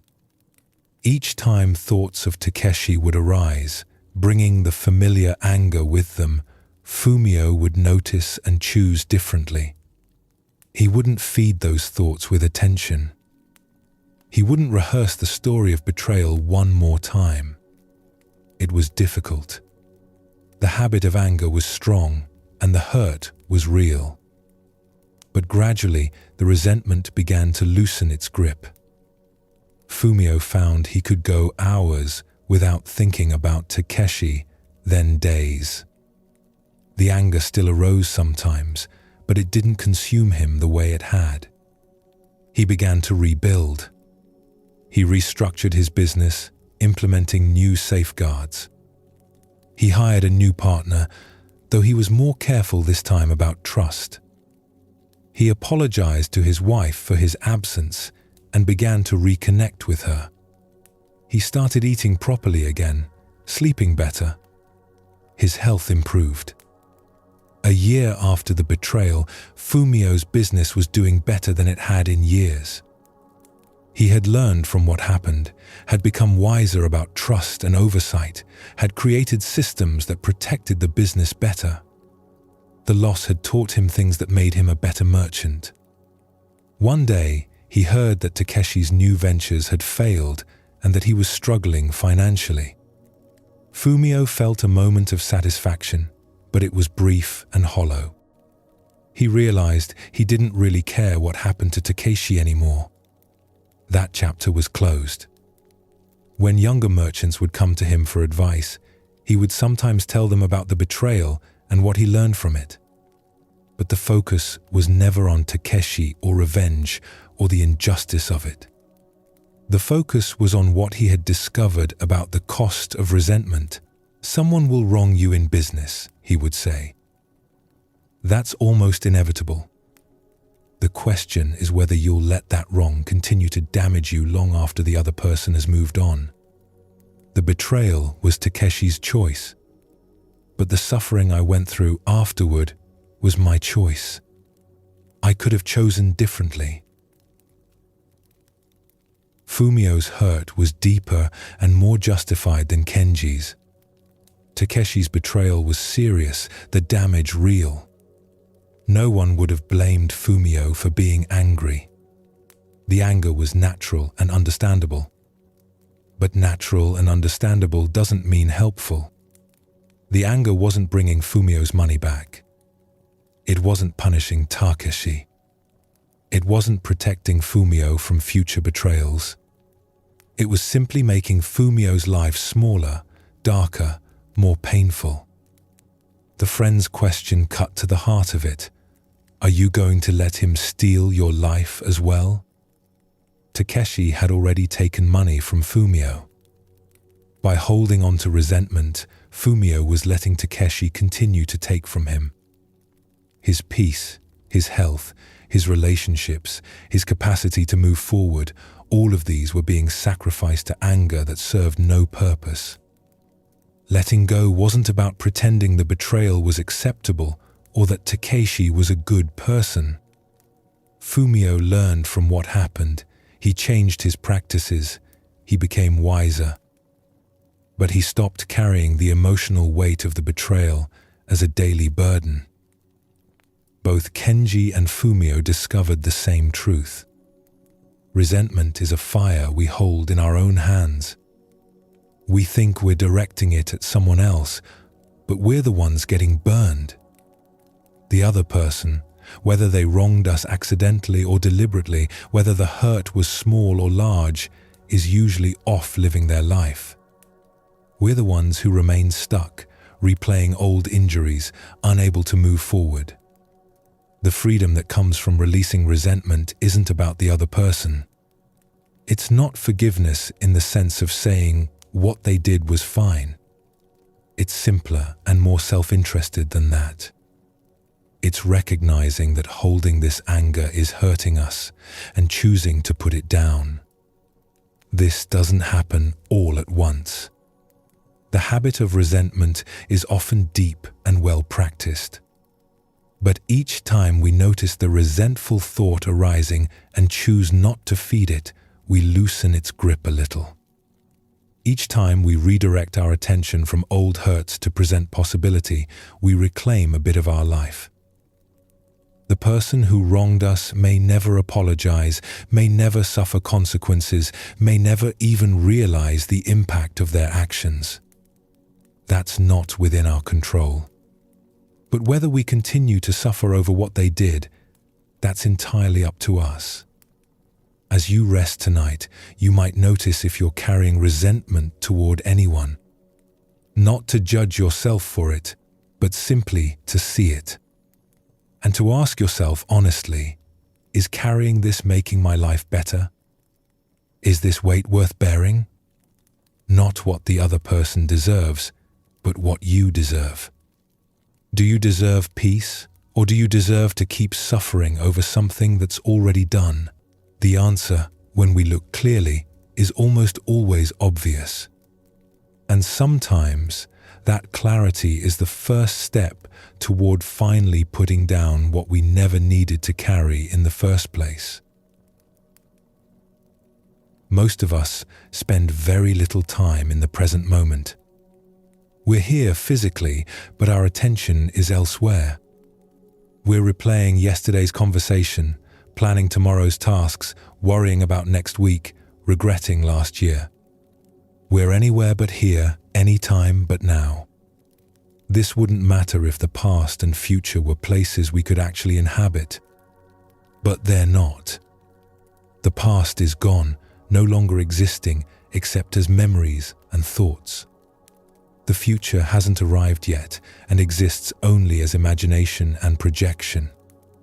The present moment, right now, is the only place we actually exist. And yet it's the place we visit least often. Zen Buddhism notices something simple but profound. All our worry happens in thoughts about the future. All our regret happens in thoughts about the past. But the present moment, the actual here and now, is almost always workable.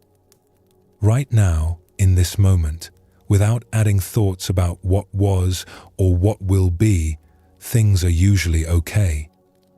This doesn't mean the present moment is always pleasant.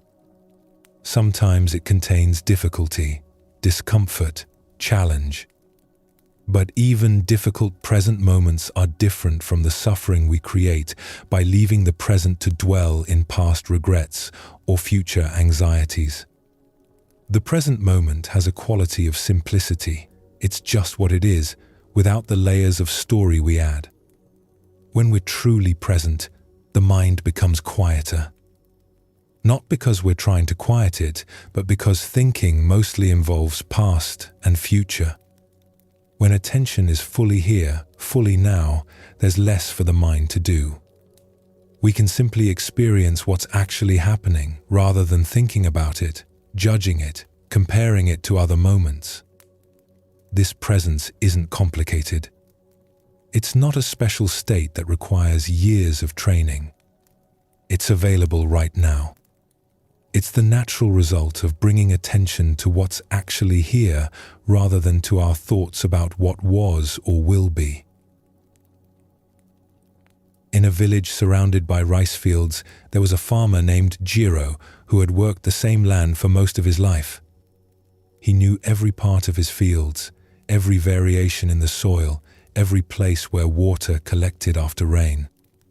His father and grandfather had worked this land before him, and he expected his son would work it after he was gone. Jiro was good at his work.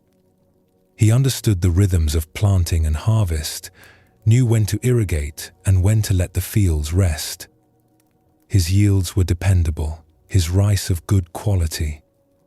But despite his skill and success, Jiro rarely felt at peace. During planting season, he worried about the coming harvest. Would there be enough rain? Too much? Would the autumn storms come early? He would plant the young rice seedlings while thinking ahead months to the harvest, calculating yields, planning what he would do if the weather didn't cooperate. During the growing season, he worried about pests, disease, the condition of the plants. He would walk through his fields examining the rice, but he wasn't really seeing what was in front of him. He was imagining disaster scenarios, planning contingencies, projecting into a future that hadn't happened yet. When harvest season finally came, he barely noticed it. He was already thinking about next year's planting, about repairs the storage building needed, about replacing tools that were wearing out. The harvest that he had worried about for months would come and go while his mind was somewhere else. One year, an old monk named Soen came to stay in a small temple near Jiro's village. The monk was traveling slowly through the region, stopping to rest for weeks at a time. He would often walk through the countryside, and sometimes his path took him past Jiro's fields. One spring morning, Soen stopped at the edge of a field where Jiro was planting. The farmer was bent over, placing seedlings in neat rows, but his face was tight with tension.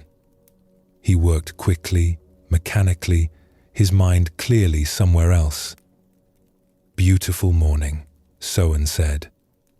Jiro looked up, surprised. "Yes, I suppose so." "You suppose so? You're not certain?" Jiro straightened, wiping his forehead. "I don't have time to notice the morning. I have to finish planting this section before the weather changes." "I see. And when you finish planting, what then?" "Then I have to repair the irrigation channels before the water comes." "And after that?" "Then monitor the fields for pests, maintain the terraces, prepare for harvest." "And after harvest?" "Prepare for next year's planting." Soen nodded slowly. "So you're always preparing for the next thing, thinking ahead to what needs doing. When do you actually do what you're doing?" Jiro didn't understand the question. "I am doing it. I'm planting right now." "Are you?" "Your hands are planting, but where is your mind?"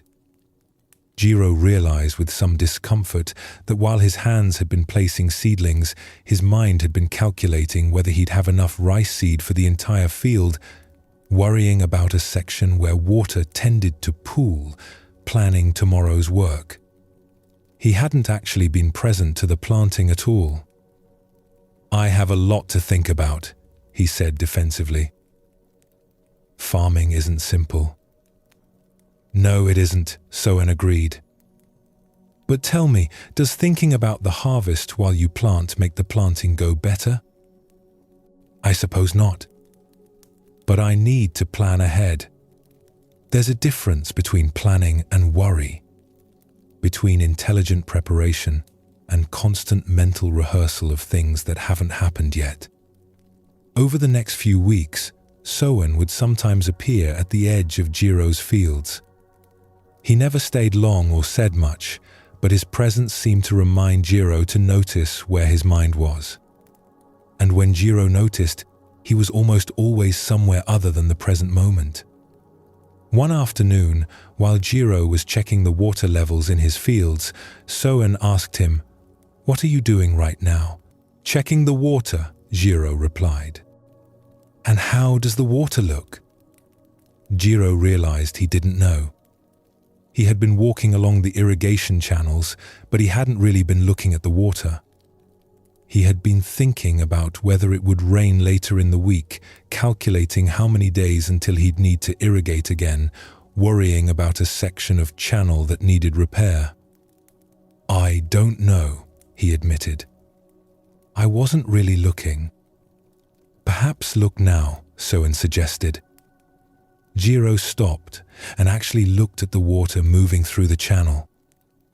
He saw how it caught the afternoon light, how it made a gentle sound as it flowed, how small plants grew along its edges. These were things he passed every day but never truly saw. When you're checking water but thinking about next week's rain, Soen said, you're missing both. You're not really checking the water, and you can't actually know about next week's rain. You're simply creating anxiety. This conversation stayed with Jiro. He began to notice how rarely he was actually present to what he was doing. While working, his mind was planning. While eating, his mind was reviewing the day's work. While trying to sleep, his mind was listing tomorrow's tasks. He was never quite where he was. He started practicing something simple. When he noticed his mind had wandered to past or future, he would bring attention back to what he was actually doing. Not as a rigid discipline, but gently, like reminding himself where he was. When planting, just plant. When walking, just walk. When eating, just eat. It was harder than he expected. His mind was so accustomed to projecting ahead, planning, worrying. Bringing it back to the present felt strange at first, almost uncomfortable. The present moment seemed too simple, too quiet. But over time, something shifted. He began to notice things he had been missing for years. The way morning light fell on his fields. The feeling of soil in his hands. The satisfaction of completing a row of planting. These simple experiences had been happening all along, but he had been too busy thinking to notice them. His work began to feel different. Not easier in terms of physical effort, but lighter somehow. When he was planting, he was just planting, not carrying the weight of 1,000 future concerns. When a problem arose, he dealt with it without layering on anxiety about all the other problems that might arise later. One summer evening, Soen came to sit with Jiro at the edge of the fields. The rice was tall and green, swaying gently in the wind. They sat in silence for a while, watching the light change as the sun set. "I've been farming these fields my whole life," Jiro said quietly. "But I don't think I really saw them until recently. I was always somewhere else in my mind, always focused on what came next. And now? Now I'm here more often. Not always, but more. And I've realized that most of what I was worrying about never happened. I spent years anxious about possible disasters that didn't come. Even the real problems that did arise, I handled them when they came. The worry beforehand didn't help at all. The future will come in its own time," Soen said. "The past is already gone. But this moment, right now, this is real. The wind on your face is real. The sight of your fields is real. This is where your life is actually happening." Jiro continued farming for many more years. He still planned appropriately, still prepared for seasons ahead.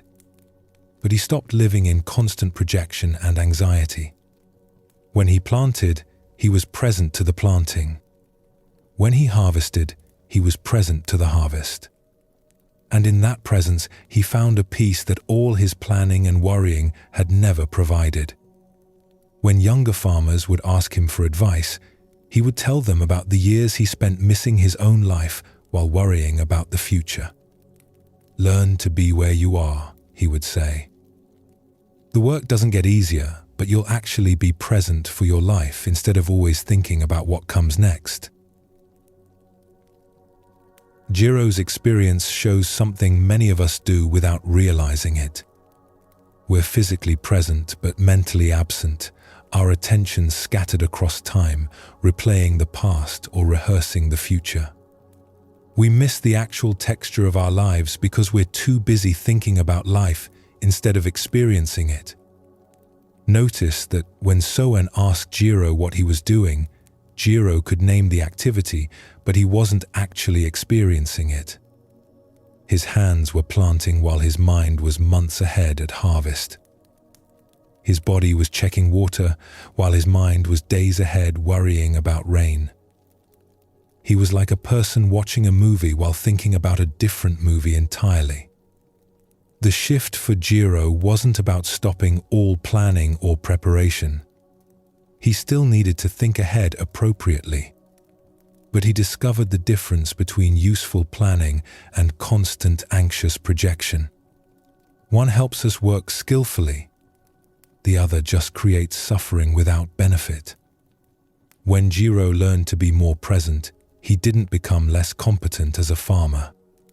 If anything, he became more attentive because he was actually seeing what was in front of him rather than being lost in thoughts.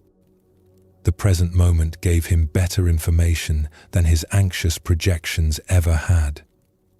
What he found in the present wasn't always pleasant. Some days the work was tiring, some seasons brought real challenges. But even difficult present moments had a simplicity that the constant worry lacked. A tired body is just a tired body. A pest problem is just a pest problem. These things are workable. It's the layers of anxious thinking we add that make them feel overwhelming. The past creates its own kind of absence. We can be physically here, but mentally living in what was, replaying old scenes, wishing things had been different, carrying what's already gone as if it's still happening. In a town known for its schools and scholars, there was a teacher named Ayako who had dedicated her life to education. She had taught for 20 years, first in a small village school and then at a respected academy in the larger town.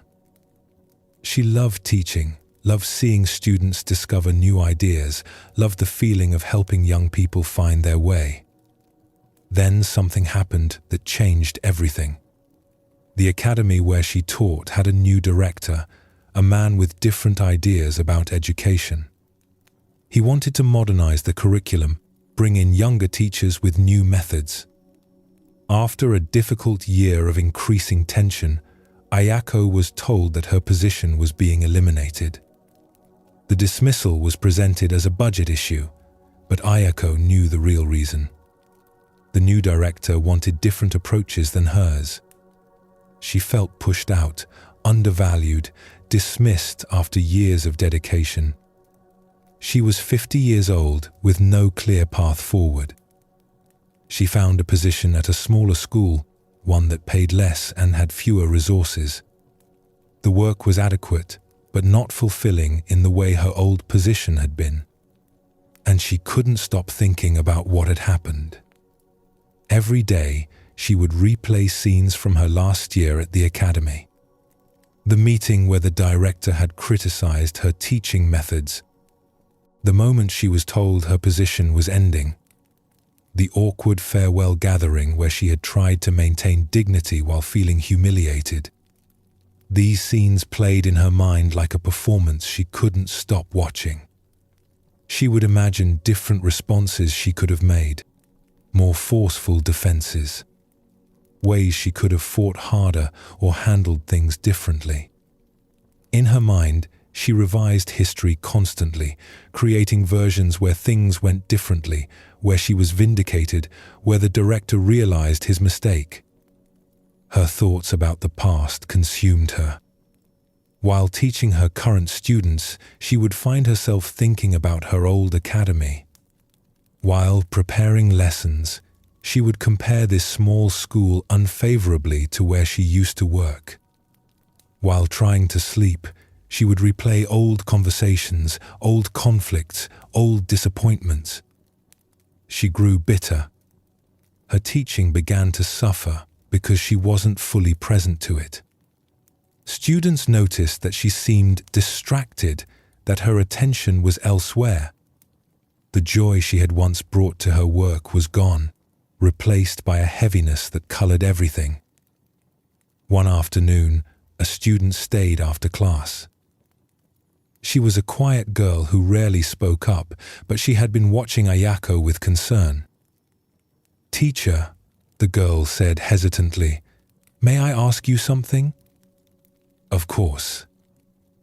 "You seem sad, like you don't want to be here. Do you not like teaching anymore?" The question struck Ayako deeply. She had been so lost in thoughts about her old academy that she hadn't realized how her students were experiencing her. This girl, this real student in front of her right now, was being taught by someone whose heart was somewhere else. "I'm sorry," Ayako said. "You're right. I've been distracted. But not because of you or this school. Because of something that happened before. Can you fix it?" "No. It's already done. In the past." The girl looked confused. "Then why do you keep thinking about it?" It was such a simple question, asked with such honest curiosity, that Ayako had no ready answer. Why was she thinking constantly about something that was over, done, unchangeable? What was she gaining from these endless mental replays? That evening, Ayako sat in her small apartment and tried to see her situation clearly. She had been wronged, yes. The dismissal had been unfair, but it was a year in the past. The director was at the academy, likely not thinking about her at all. The job was gone. None of her mental replaying changed any of this. Meanwhile, she had students here, now, who deserved a teacher who was actually present. She had work in front of her that could be meaningful if she let it be. She had a life happening right now that she was missing because she was living in the past. She thought about the student's question, "Can you fix it?" The answer was no. The past was unchangeable. No amount of mental revision would alter what had happened. She was spending her present energy trying to change something that no longer existed.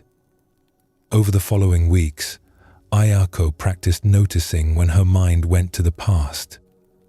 It happened often, sometimes dozens of times in a single day. Each time, she would acknowledge the thought and bring her attention back to the present. Back to the student in front of her. Back to the lesson she was teaching. Back to the moment she was actually in. It was surprisingly difficult. The past felt important somehow, like if she stopped replaying it, she would be letting the director off the hook or betraying herself. But gradually, she realized that the only person these thoughts were hurting was herself.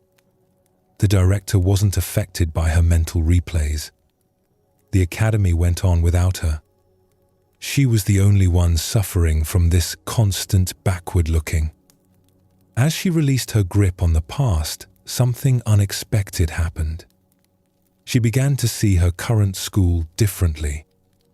It was smaller, yes, with fewer resources. But the students were genuine and engaged. She had more freedom to teach as she wanted. The smaller classes meant more personal connection. Her teaching came alive again.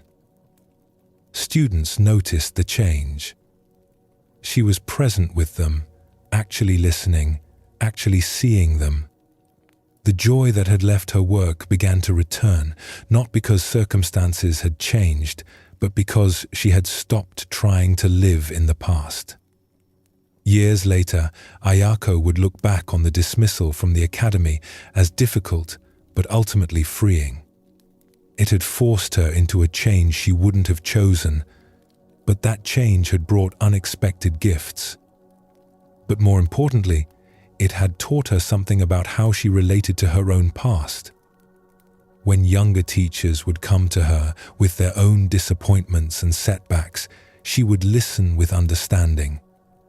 And sometimes she would tell them about the year she spent mentally living in the past while her present life happened without her. The past is a place you can visit in memory, she would say, but you can't live there. Every moment you spend trying to live in what was, you're missing what is. And what is the only place your life actually happens. Ayako's dwelling in the past shows another way we leave the present moment. While Jiro was lost in the future, Ayako was lost in the past. Both were absent from their actual lives, their attention somewhere other than where they were. The past Ayako kept replaying wasn't helping her. It wasn't changing what had happened. It wasn't making her feel better. It was just keeping her locked in a painful story, unable to move forward.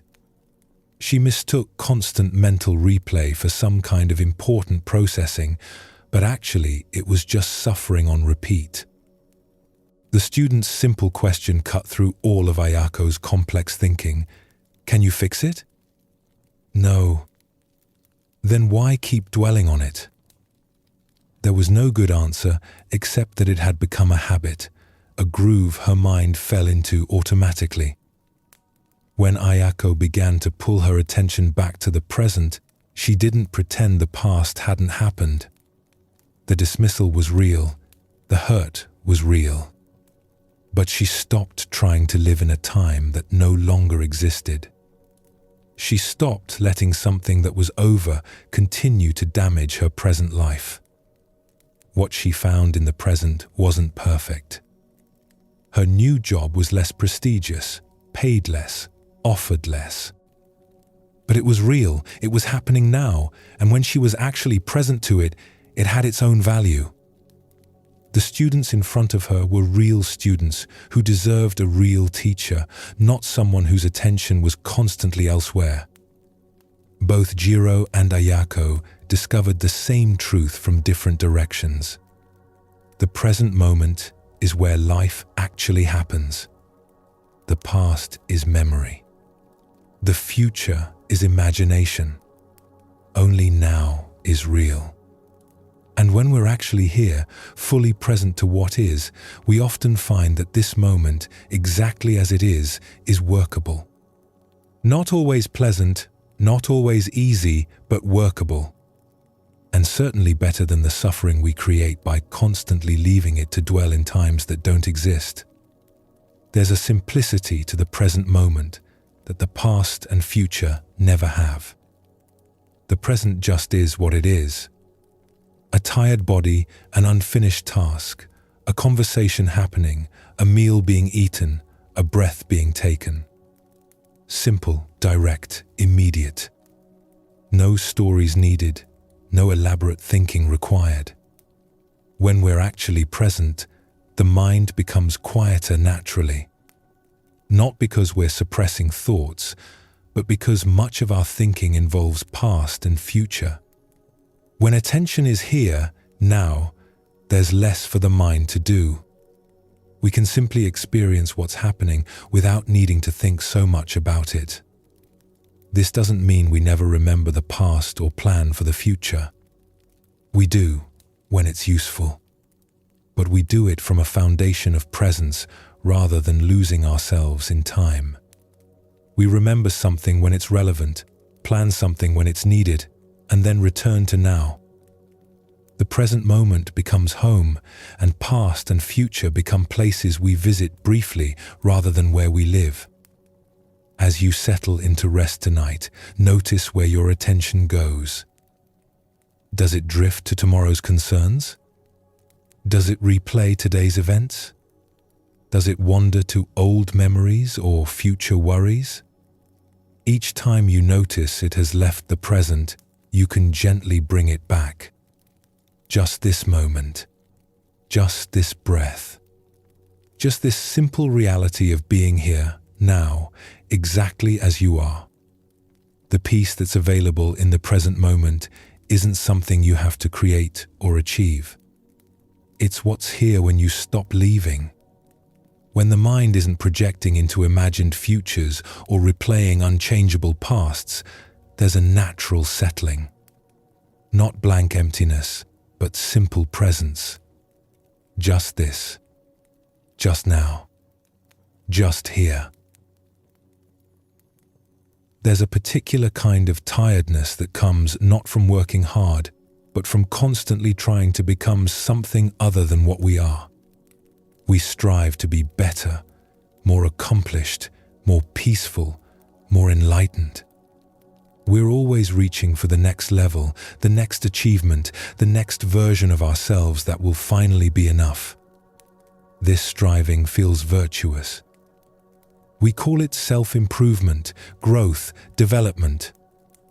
We believe that if we just try hard enough, work consistently enough, push ourselves far enough, we'll arrive at some state where we can finally rest, where we'll be complete, where we'll be acceptable. But Zen Buddhism notices something about this endless striving. It never actually leads to rest. Each goal achieved simply reveals another goal beyond it. Each level reached shows another level above. The finish line keeps moving because we keep moving it. We've created a race that has no end, and we're exhausting ourselves running it. There's a different way, though it feels counterintuitive to people accustomed to constant effort. What if you're already complete? Not perfect, not finished developing, but fundamentally whole right now. What if peace isn't something you achieve through striving, but something you discover when the striving stops? This doesn't mean we become passive or stop growing naturally. It means we stop the exhausting work of constantly trying to be different than we are.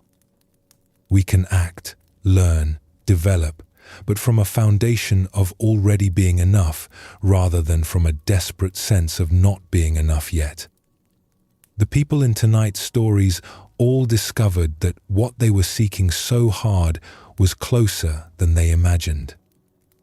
Not far away at the end of some long path of effort, but here, now, already present when they stopped running away from it. In a monastery in the mountains, there was a monk named Takuan who had been practicing meditation for 12 years. He was known among the other monks for his dedication. He would sit longer than anyone else, often meditating for hours beyond the scheduled practice times. He followed every rule precisely. He studied the teachings diligently. He was determined to achieve enlightenment. Each morning, Takuan would rise before the other monks and sit in meditation, trying to quiet his mind, trying to reach some state of perfect clarity.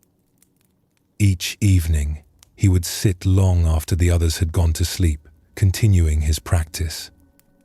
During work periods, he would recite sutras silently to himself. During meals, he would eat mindfully, paying careful attention to each bite. From the outside, Takuan seemed like the ideal practitioner. But inside, he was exhausted. The constant effort to be mindful, to be present, to be enlightened was wearing him down.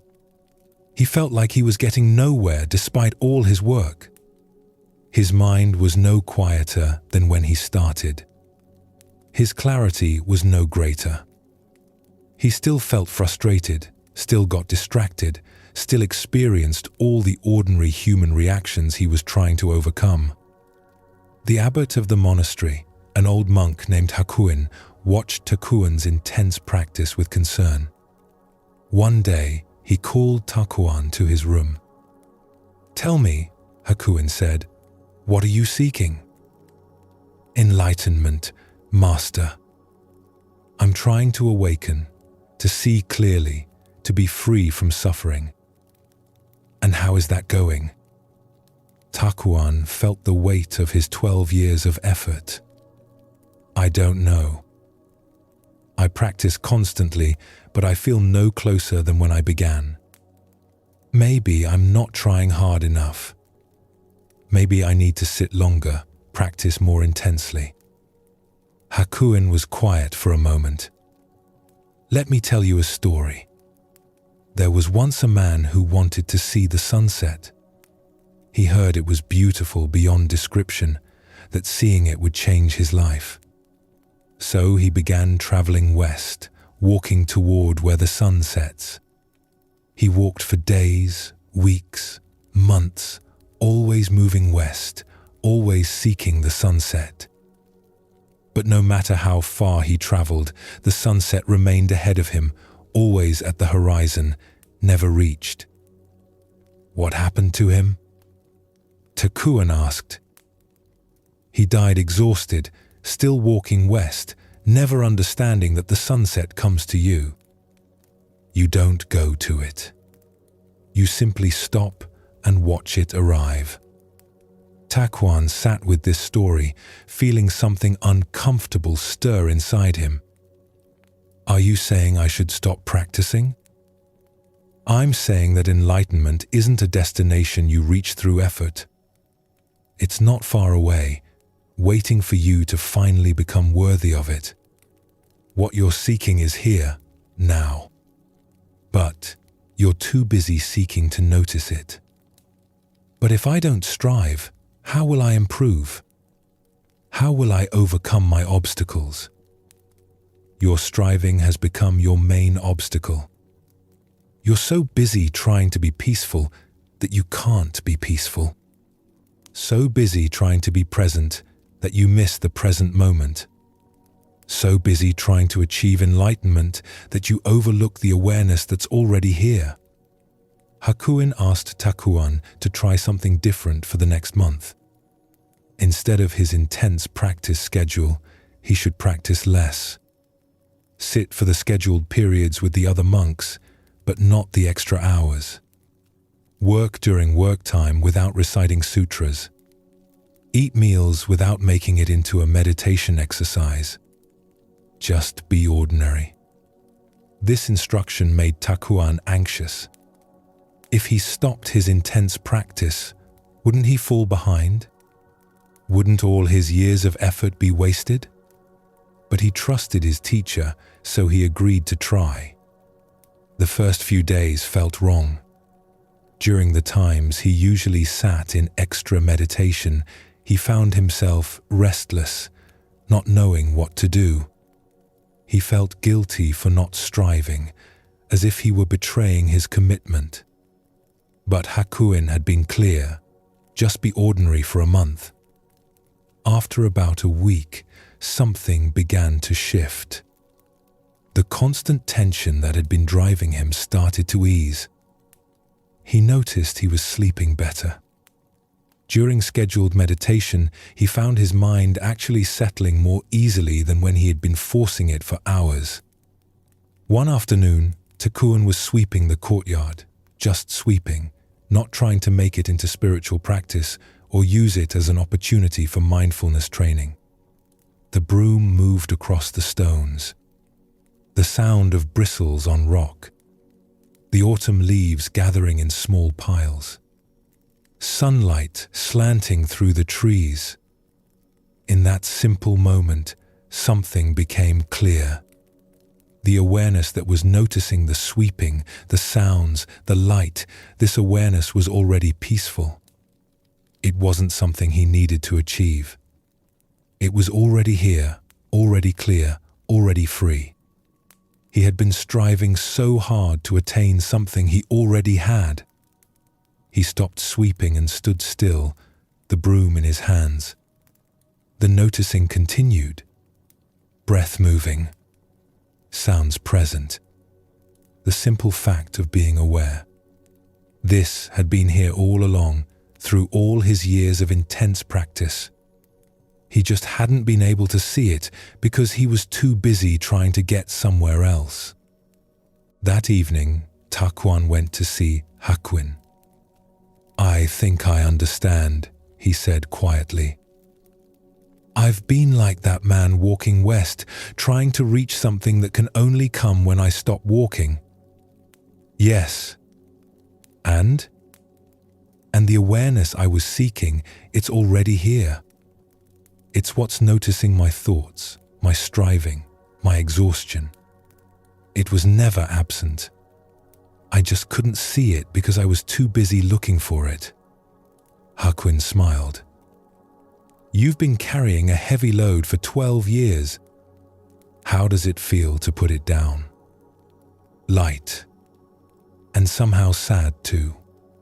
All that effort, all that struggle, and what I needed was to stop struggling.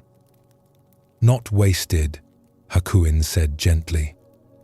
The struggling brought you to the point where you could finally stop. Sometimes we need to try very hard before we can understand that trying isn't the answer. Takuan continued to practice, but differently. He sat in meditation, but without the grim determination to achieve something. He worked, but without constantly monitoring whether he was being mindful enough. He lived more simply, more ordinarily. And in that ordinariness, he found the peace he had been seeking through extraordinary effort. Years later, when students would come to him pushing themselves hard, exhausting themselves with intense practice, he would tell them about his 12 years of striving. I don't regret those years, he would say. But I learned that peace isn't achieved through effort. It's what remains when unnecessary effort stops. You can't force yourself into freedom. You can only stop forcing and discover the freedom that's already here. Takuan's story shows how striving can become its own obstacle. His dedication wasn't wrong, but he had turned practice into a project, enlightenment into a goal that always stayed just out of reach. The harder he tried to be peaceful, the more tension he created. The more intensely he sought clarity, the more clouded his vision became. The shift came when he stopped trying so hard and simply allowed himself to be ordinary. Not giving up, but releasing the desperate grasping quality that had infected his practice.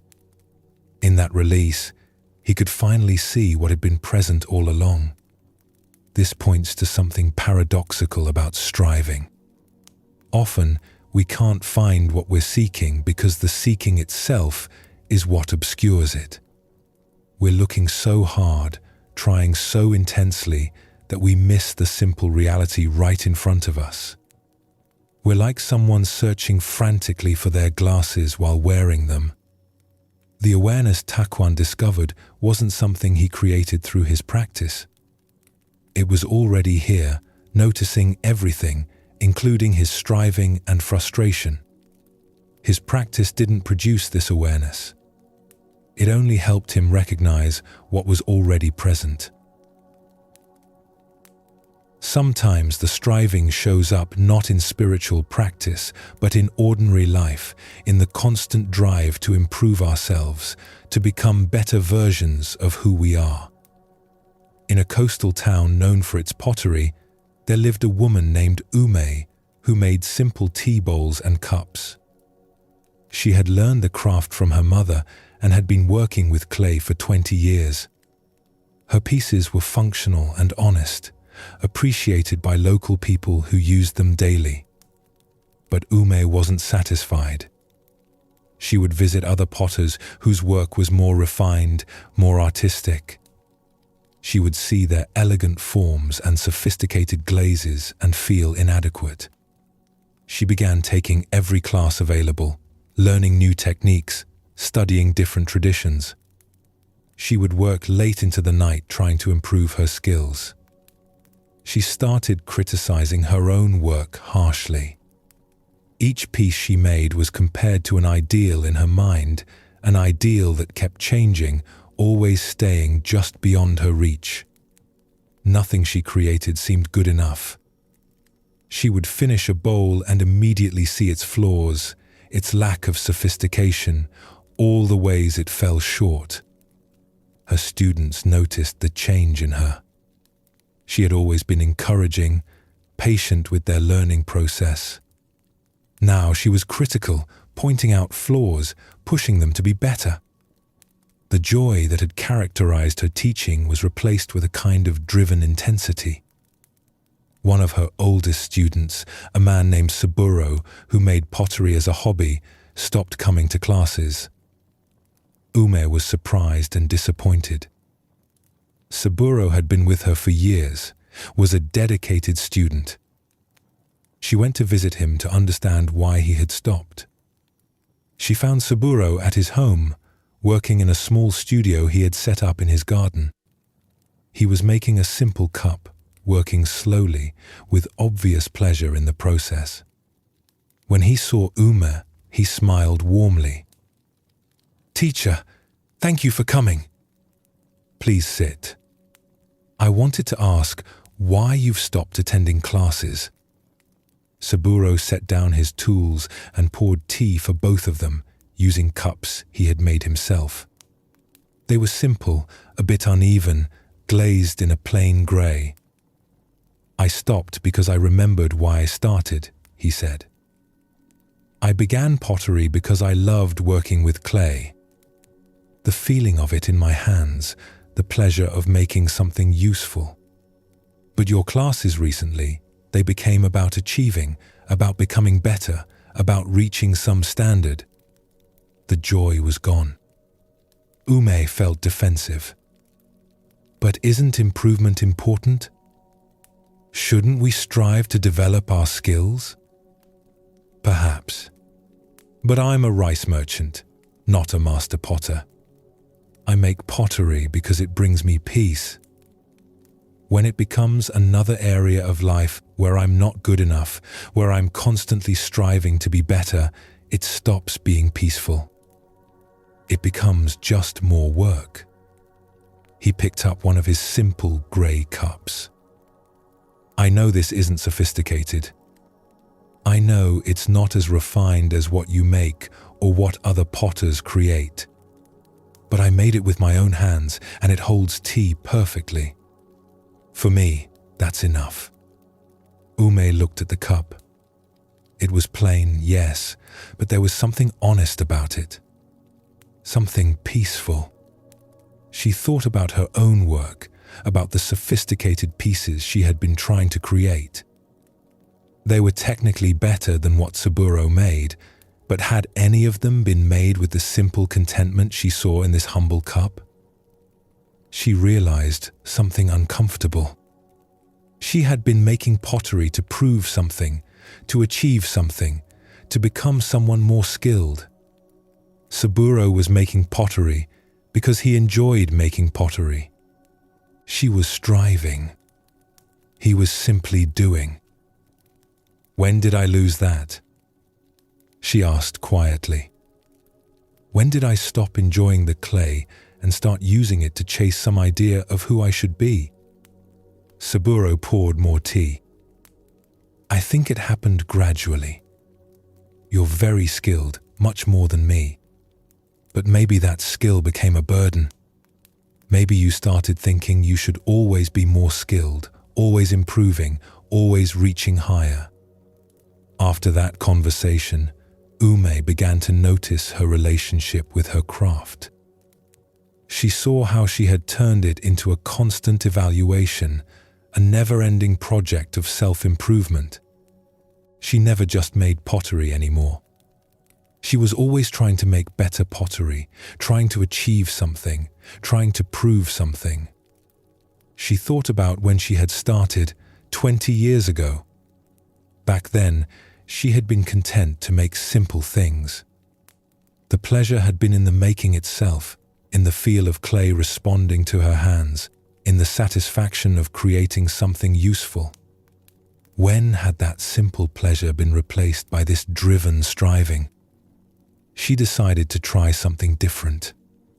For 1 month, she would make only the simplest pieces. Basic bowls and cups, nothing sophisticated or showy. And she would try to do it the way Saburo did, for the simple pleasure of working with clay rather than to achieve any particular result. The first week was difficult. Her mind kept criticizing the simple pieces. They were boring, basic, nothing special. She should be challenging herself, trying new things, developing her skills. But she stayed with the practice. By the second week, something began to soften. she noticed she was enjoying the work again. The feel of clay centering on the wheel, the way water helped her hands shape the form, the smell of earth. These simple pleasures had been there all along, but she had been too focused on achieving to notice them. She made dozens of simple bowls. Some came out well, some didn't. But she found she didn't care as much about the results. The pleasure was in the making. And interestingly, without trying so hard, her work began to have a quality it had lacked during her period of intense striving. A kind of ease, a simplicity that came from not forcing. Saburo came back to her classes. He noticed the change immediately. "You seem different," he said. "More like when I first started studying with you." "I am different. Or maybe I'm the same as I was before I started trying so hard to be different." She laughed at the confusion of the sentence. "I've been exhausting myself trying to become a better potter. I forgot that I was already a potter. That was enough." Years passed. Ume continued to develop her skills, continued to learn and grow. But the desperate quality was gone. She wasn't running towards some imagined version of herself that would finally be acceptable. She was simply working with clay, day by day, finding satisfaction in the work itself rather than in some future achievement. When students would push themselves too hard, criticizing their work harshly, she would tell them about her conversation with Saburo, about the month she spent making simple bowls, about discovering that striving can become a way of never being satisfied with where you are. "Skill develops naturally when you practice," she would say. "But if you're always focused on becoming more skilled, you miss the pleasure of the skill you already have. You miss the simple satisfaction of making something with your own hands. The striving keeps you always somewhere else, always in the future, never here where the clay actually is." Ume's experience shows another face of striving. She was good at pottery, but being good wasn't enough. She needed to be better, then better still. The goal kept receding because she kept moving it. Each level of skill achieved simply revealed another level to strive for. What she found in that month of simple work wasn't that skill doesn't matter. It's that the constant striving to be more skilled had separated her from the direct experience of making pottery.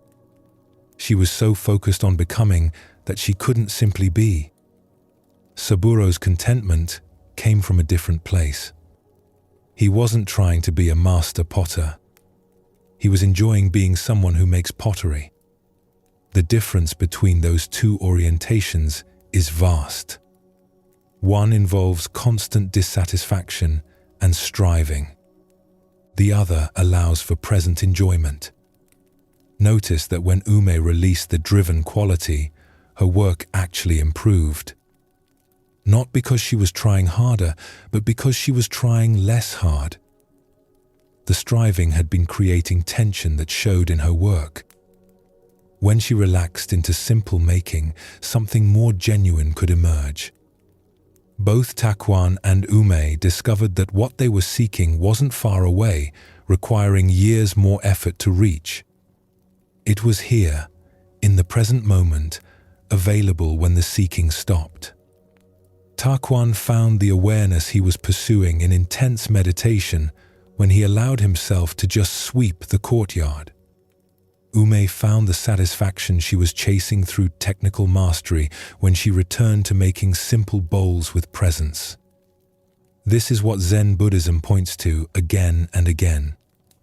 The constant striving to be somewhere other than where we are creates the very dissatisfaction it's trying to solve. We think we'll finally be at peace when we achieve the next goal, reach the next level, become the next version of ourselves. but that peace is always postponed, always just ahead. What if you're already enough? Not perfect, not finished developing, but fundamentally complete right now. What if peace isn't at the end of some long journey of self-improvement, but here, available the moment you stop running? This doesn't mean you stop learning or growing. Both Taekwan and Ume continued to develop after their realizations. But they were no longer driven by a sense of not being enough. They could learn and grow from a foundation of already being whole rather than from a desperate attempt to become whole. The exhaustion many of us feel isn't from working hard. It's from constantly trying to be different than we are, constantly striving towards some imagined better version of ourselves. That exhaustion lifts not when we finally achieve enough, but when we recognize we already are enough. As you rest tonight, you might notice if you've been carrying this burden, the endless project of self-improvement. The constant evaluation of whether you're good enough yet. The striving towards some version of yourself that will finally be acceptable. What would it be like to put that down, even just for tonight? To be exactly as you are, without needing to be different, better, more. To rest in the simple fact of being here, complete in this moment, nothing missing, nothing to achieve. We live with a persistent feeling that something is missing. Not enough time, not enough money, not enough success, not enough comfort. This sense of lack follows us through our days, creating a constant low-level anxiety. If only we had a bit more, we tell ourselves, then we could finally relax. So we work to acquire more. More possessions, more achievements, more experiences, more security. We believe we're building toward the point where we'll finally have enough and can rest. But that point never quite arrives. Each thing gained reveals another thing we lack. The finish line of enough keeps moving as we approach it. Zen Buddhism suggests something different. What if enough isn't an amount to achieve, but a way of seeing? What if the feeling of having enough comes not from acquiring more, but from recognizing what's already here? Not through getting what we lack, but through seeing clearly what we have. This isn't about settling for less or giving up on improving our circumstances. It's about recognizing that contentment doesn't come from accumulation. Someone with very little can feel abundant. Someone with great wealth can feel impoverished. The difference isn't in what they have, but in how they hold what they have. There's a peace that comes from recognizing enough. Not the peace of finally having everything we want, but the peace of seeing that we already have what we need. This moment, as it is, contains a fullness that constant acquiring can never provide. But we miss it because we're too busy looking at what's missing. The people in tonight's stories all discovered this shift from seeking more to appreciating what was already present. Not through losing what they had, but through seeing it clearly for the first time. In a prosperous town, there lived a silk merchant named Hideaki who had built a successful business over many years. He owned a large house, wore fine clothing, ate well, and had servants to manage his household. By any measure, he was wealthy and comfortable. Yet Hideaki felt a constant dissatisfaction. When he looked at his house, he saw the areas that needed improvement, compared it to larger houses he had visited. When he looked at his business, he thought about how it could be more profitable, how he could expand into new markets. When he attended social gatherings, he noticed who had finer clothing, better connections, more success. He worked long hours trying to grow his wealth. He made plans for expansion, for acquiring more property, for increasing his status. In his mind, there was always the next level to reach, the next acquisition that would finally make him feel secure and satisfied. One summer, Hideaki traveled to a mountain village to investigate opening a new trade route. The journey was longer than expected, and by evening he was still far from the village. Night was falling, and he had nowhere to stay. He came upon a small house at the edge of a forest. A man was sitting outside, an older farmer by the look of him, watching the sun set behind the mountains. Hideaki approached and asked if he might shelter there for the night. "Of course," the farmer said. "Please, come in. My wife will prepare food." The house was tiny, barely 2 rooms. The floor was packed earth, covered with worn mats. The walls were simple wood, gaps visible where the boards didn't quite meet. The furnishings were minimal. A low table, a few cushions, cooking pots by the fire. The farmer's wife served them a simple meal: rice, pickled vegetables, miso soup. They ate by the light of a single oil lamp.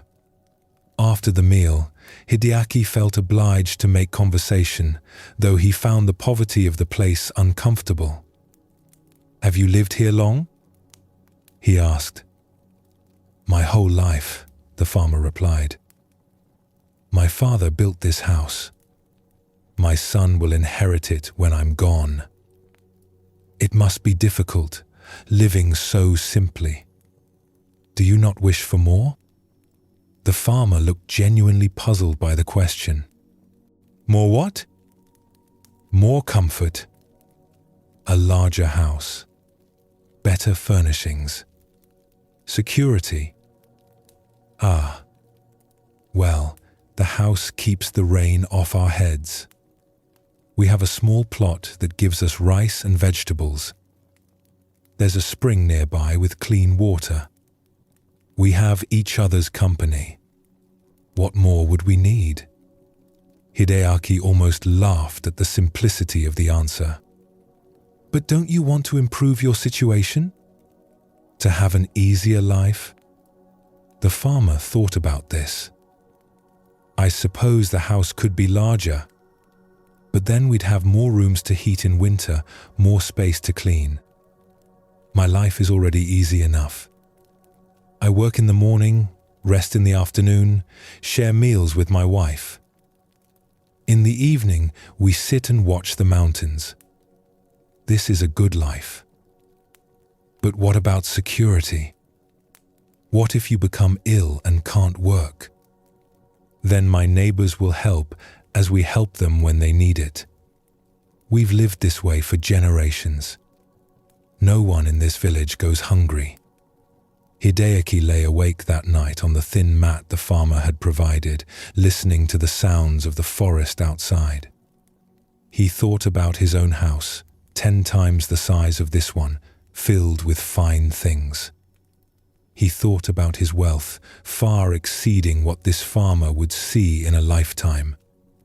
Yet the farmer had seemed genuinely content. Not resigned to poverty, not pretending he didn't notice the simplicity of his life, but actually satisfied. He had spoken about his small plot of land, his simple house, his daily routine with real appreciation. He wasn't waiting for his life to improve so he could finally be happy. He was happy with the life he had. Hideaki, with all his wealth and comfort, could not say the same. He was always focused on what he didn't have yet, always comparing his situation to something better, always working toward more. When had he last felt genuine satisfaction with what he had? In the morning, the farmer's wife served a simple breakfast. Rice, tea, pickled plum. Hideaki noticed things he had missed the night before. The care with which the wife prepared the food. The quality of attention the farmer gave to pouring tea. The way they spoke to each other with genuine warmth. These people had very little in the way of possessions, but they seemed rich in something he couldn't name. "Thank you for your hospitality," Hideaki said as he prepared to leave. "You've been very generous." "It's nothing. Safe travels." "May I ask you something?" "You seem content with your life. How is that possible, living so simply?" The farmer smiled. "I have everything I need. A roof, food, work that keeps me healthy, a wife I love, neighbors I trust, mountains to look at. Every morning I wake grateful. Every evening I go to sleep satisfied. What else is there?" Hideaki continued his journey, but the conversation stayed with him. Over the following days, as he traveled through mountain villages, he began noticing things differently. People who had very little by his standards, but who seemed to have a quality of contentment he had never achieved despite his wealth. When he returned home, his house looked different to him. Still fine, still comfortable, but somehow excessive. He had rooms he never entered. Clothing he never wore. Possessions he had forgotten he owned. He had been accumulating all this, believing it would bring satisfaction, but it had only brought the burden of maintaining and protecting it. He began to simplify. Not dramatically, not getting rid of everything, but gradually reducing what he owned to what he actually used and valued. As his possessions decreased, he expected to feel a sense of loss. Instead, he felt lighter. He changed how he ran his business.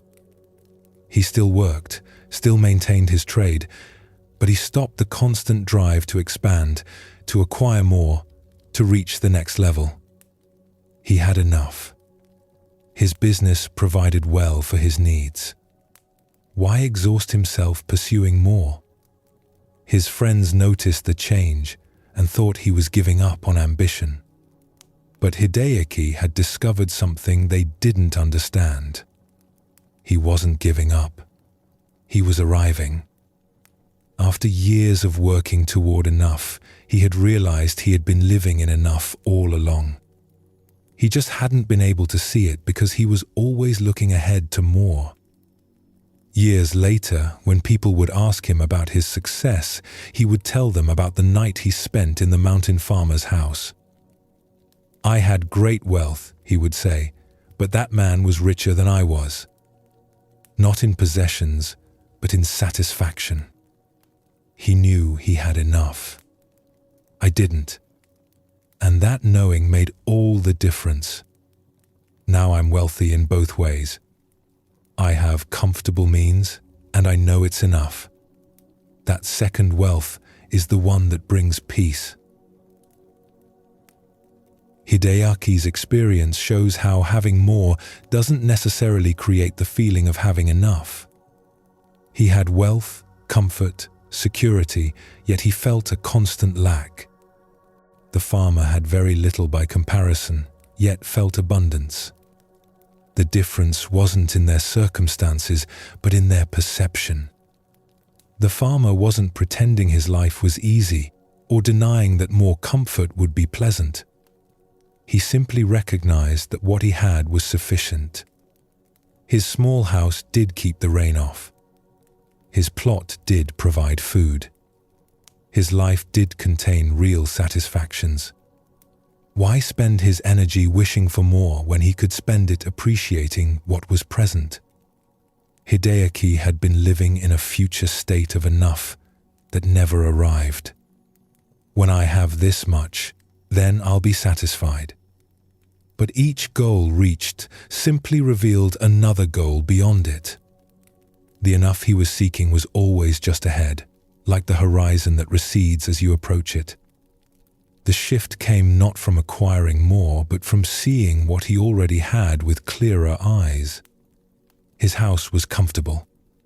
His business was successful.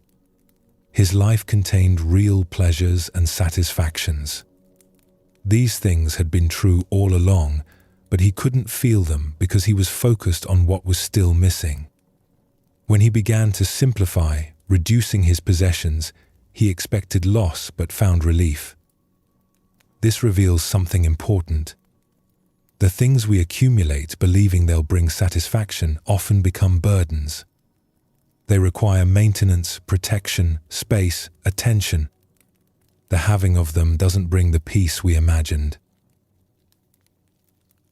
Sometimes the recognition of enough comes not through comparing ourselves to others, but through seeing our own abundance that we had been overlooking. In a village known for its gardens, there was a woman named Kiku who grew flowers to sell at the market.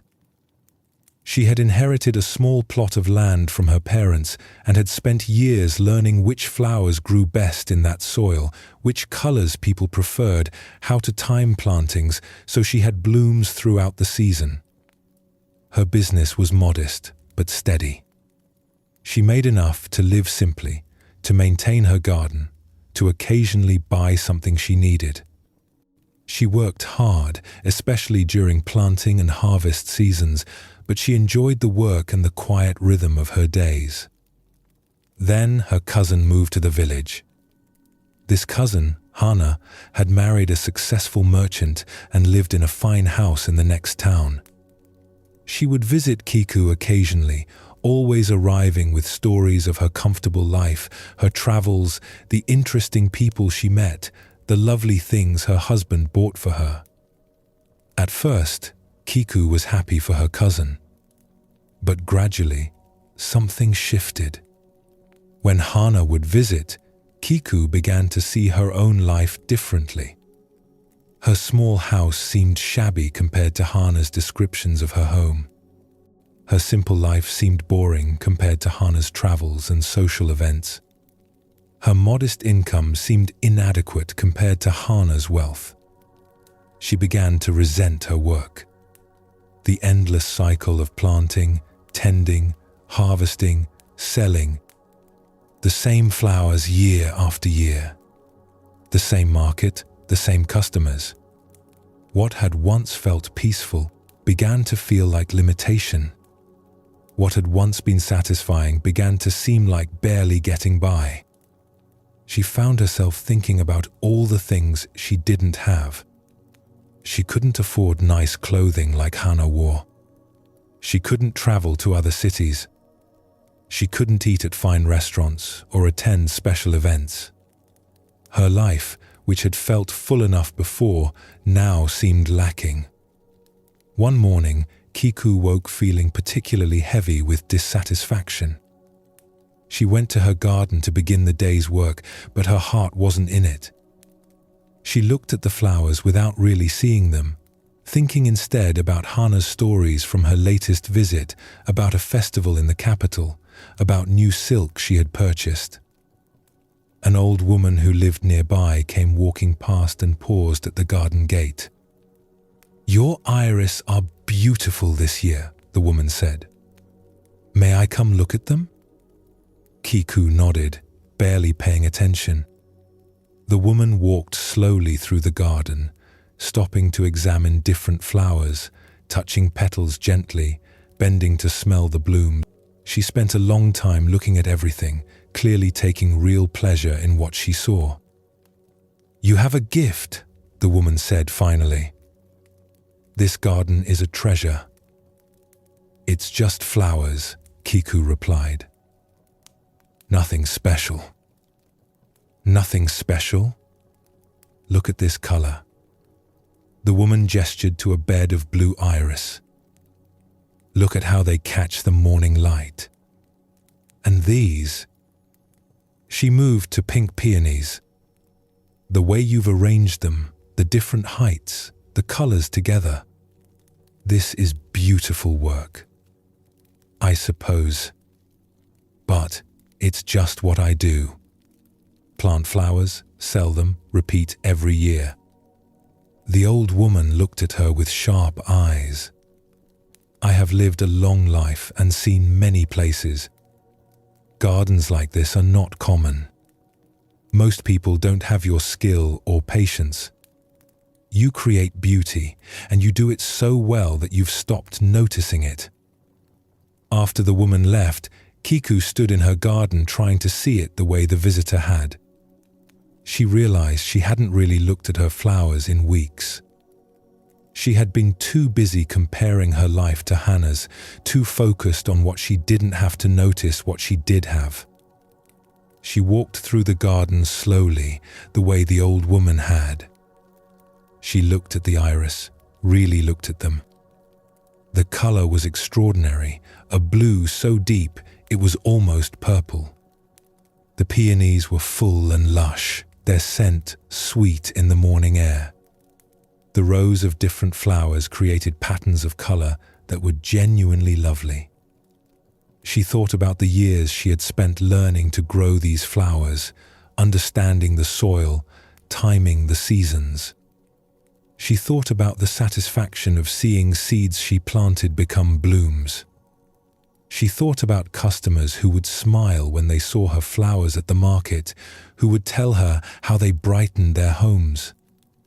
She had been dismissing all of this as just what I do, as if it had no value because it was familiar to her. But it did have value. She created beauty. She worked with living things. She had skills that had taken years to develop. She had work she actually enjoyed when she wasn't busy comparing it to someone else's life. Over the following weeks, Kiku practiced seeing her life the way that old woman had seen her garden. With fresh eyes, noticing what was actually there rather than filtering everything through what was lacking compared to Hannah's life. She noticed that she woke naturally with the sun, that her days had a rhythm that felt good in her body. She noticed that working with soil and plants left her feeling calm in a way she had never felt when visiting busy towns. She noticed the pleasure of watching things grow, of seeing her efforts result in beauty. She noticed her house, while simple, was comfortable and easy to maintain. She had enough space for what she needed, and she wasn't spending hours cleaning rooms she didn't use. She had neighbors she had known for years, people who would help if she needed it and whom she helped in turn. Her income was modest, yes, but she had enough. Food on her table, a solid roof, warm clothes for winter, a little extra to save. She wasn't wealthy, but she wasn't struggling either. She was living adequately, comfortably even, when she wasn't measuring her life against someone else's. The next time Hannah visited, Kiku listened to her stories with less resentment. She could appreciate that Hannah enjoyed her life without feeling that her own life was therefore inadequate. They were different lives, both with their own satisfactions and difficulties. "Don't you ever wish you had more?" Hannah asked at one point. "Your life seems so quiet." Kiku thought about this. "I used to, especially after your visits. I would think about all the things I didn't have. But I've realized that I have enough. This garden, this work, this life. It's enough for me. But don't you want to travel, see new places?" "Sometimes I'm curious about other places. But I'm also content here. There's always something new in the garden, even though it's the same ground every year. Different flowers each season, different light each day. I think I was looking so much at what I didn't have that I stopped seeing the richness of what I do have." Years passed, and Kiku continued her simple work with her flowers. Hannah continued her more elaborate life in town. Both were content in their different ways. Kiku never became wealthy, never traveled to distant places, never lived the kind of life Hannah had. But she had stopped feeling that her life was lacking because it was different. When younger gardeners would come to learn from her, struggling with their own feelings of dissatisfaction, she would tell them about the time when she couldn't see the beauty of her own garden. We're trained to always want more, she would say. To believe that satisfaction is always just ahead, in the next acquisition, the next achievement, the next change. But satisfaction isn't an amount to reach. It's a way of seeing what's already here. I grow the same flowers my mother grew on the same plot of land. Nothing dramatic or special. But when I see it clearly, it's enough. It's actually quite wonderful. The enough was here all along. Kiku's story shows how comparison can blind us to our own abundance. Before Hana's visits, Kiku had been content. She had enough and knew it. But exposure to her cousin's different life created a sense of lack that hadn't existed before. Suddenly, what had been sufficient seemed inadequate. This is what comparison does. It takes our actual situation, which may be perfectly workable, and makes it seem deficient by measuring it against something else. Kiku's life hadn't changed. Her circumstances were the same. But her perception of them shifted, and that shift created dissatisfaction where contentment had been. The old woman's visit was crucial because it offered a different perspective. She saw Kiku's garden with fresh appreciation because she wasn't taking it for granted. Her genuine delight in the flowers helped Kiku see them clearly again, to recognize the real value of what she had been dismissing as ordinary. The recognition of enough isn't about giving up on growth or change. Kiku could have chosen to pursue a different life if she wanted. But she discovered that the dissatisfaction she was feeling came not from genuinely wanting something different, but from comparing her situation to someone else's. When she saw her own life clearly, on its own terms rather than measured against another standard, she found it was actually quite satisfying. Both Hideaki and Kiku discovered enough, not by changing their circumstances, but by changing how they saw their circumstances. Hideaki had abundance, but couldn't feel it because he was focused on getting more. Kiku had sufficiency, but couldn't appreciate it because she was comparing it to something different. The shift from seeking more to recognizing enough is subtle but profound. It's not about settling for less or giving up on improvement. It's about seeing clearly what's actually present rather than filtering everything through what's missing. It's about appreciating what we have rather than only noticing what we lack. This recognition brings a particular kind of peace. Not the peace of finally having everything we want, which is always temporary because new wants arise. But the peace of being satisfied with what is, which can be present regardless of circumstances. The farmer in his simple house had it. Kiku in her garden had it. Hideaki found it when he stopped chasing more. That peace is available right now, in whatever circumstances you're in. Not by changing anything about your situation, but by seeing it without the constant measuring and comparing. By noticing what's actually here rather than focusing only on what isn't. By recognizing that enough isn't an amount to achieve, but a way of meeting what is. As you rest tonight, you might notice what you already have. Not in a forced gratitude exercise, but simply seeing what's present. The support beneath you. The breath moving easily. The simple fact of being alive, being here, being aware. These may seem like small things, ordinary things, but they're the foundation of everything. And when we see them clearly, they're enough. They're actually quite wonderful. They always have been. Tonight, you've traveled through some simple truths. You've seen how holding too tightly brings suffering, how trying to control everything creates tension, how comparing steals joy, how resentment poisons the one who carries it, and how living anywhere but now means missing your actual life. These aren't complicated teachings. They're observations about how suffering happens and how peace becomes possible.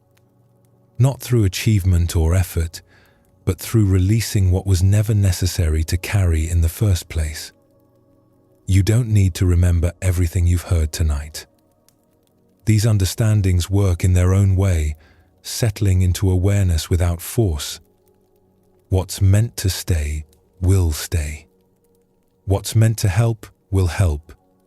As you settle more deeply now, let yourself release even these teachings. You don't need to hold on to anything. Not ideas, not insights, not even the stories you've heard. Everything can rest. Your breath continues on its own. Your body knows how to let go. The present moment is here, simple and complete, asking nothing of you. You can trust this moment exactly as it is. Whatever happened today can rest now. Whatever comes tomorrow will meet you when it arrives. Right now, there's only this gentle settling, this quiet release, this simple being here. Nothing to figure out. Nothing to fix. Nothing to become. Just this breath, this moment, this peaceful presence that was here all along, waiting beneath the noise. Let yourself sink into rest, held by something larger than your thoughts, something that's been here before you started listening and will be here when you wake. Sleep well, and thank you for joining us here at Sleepy Monk.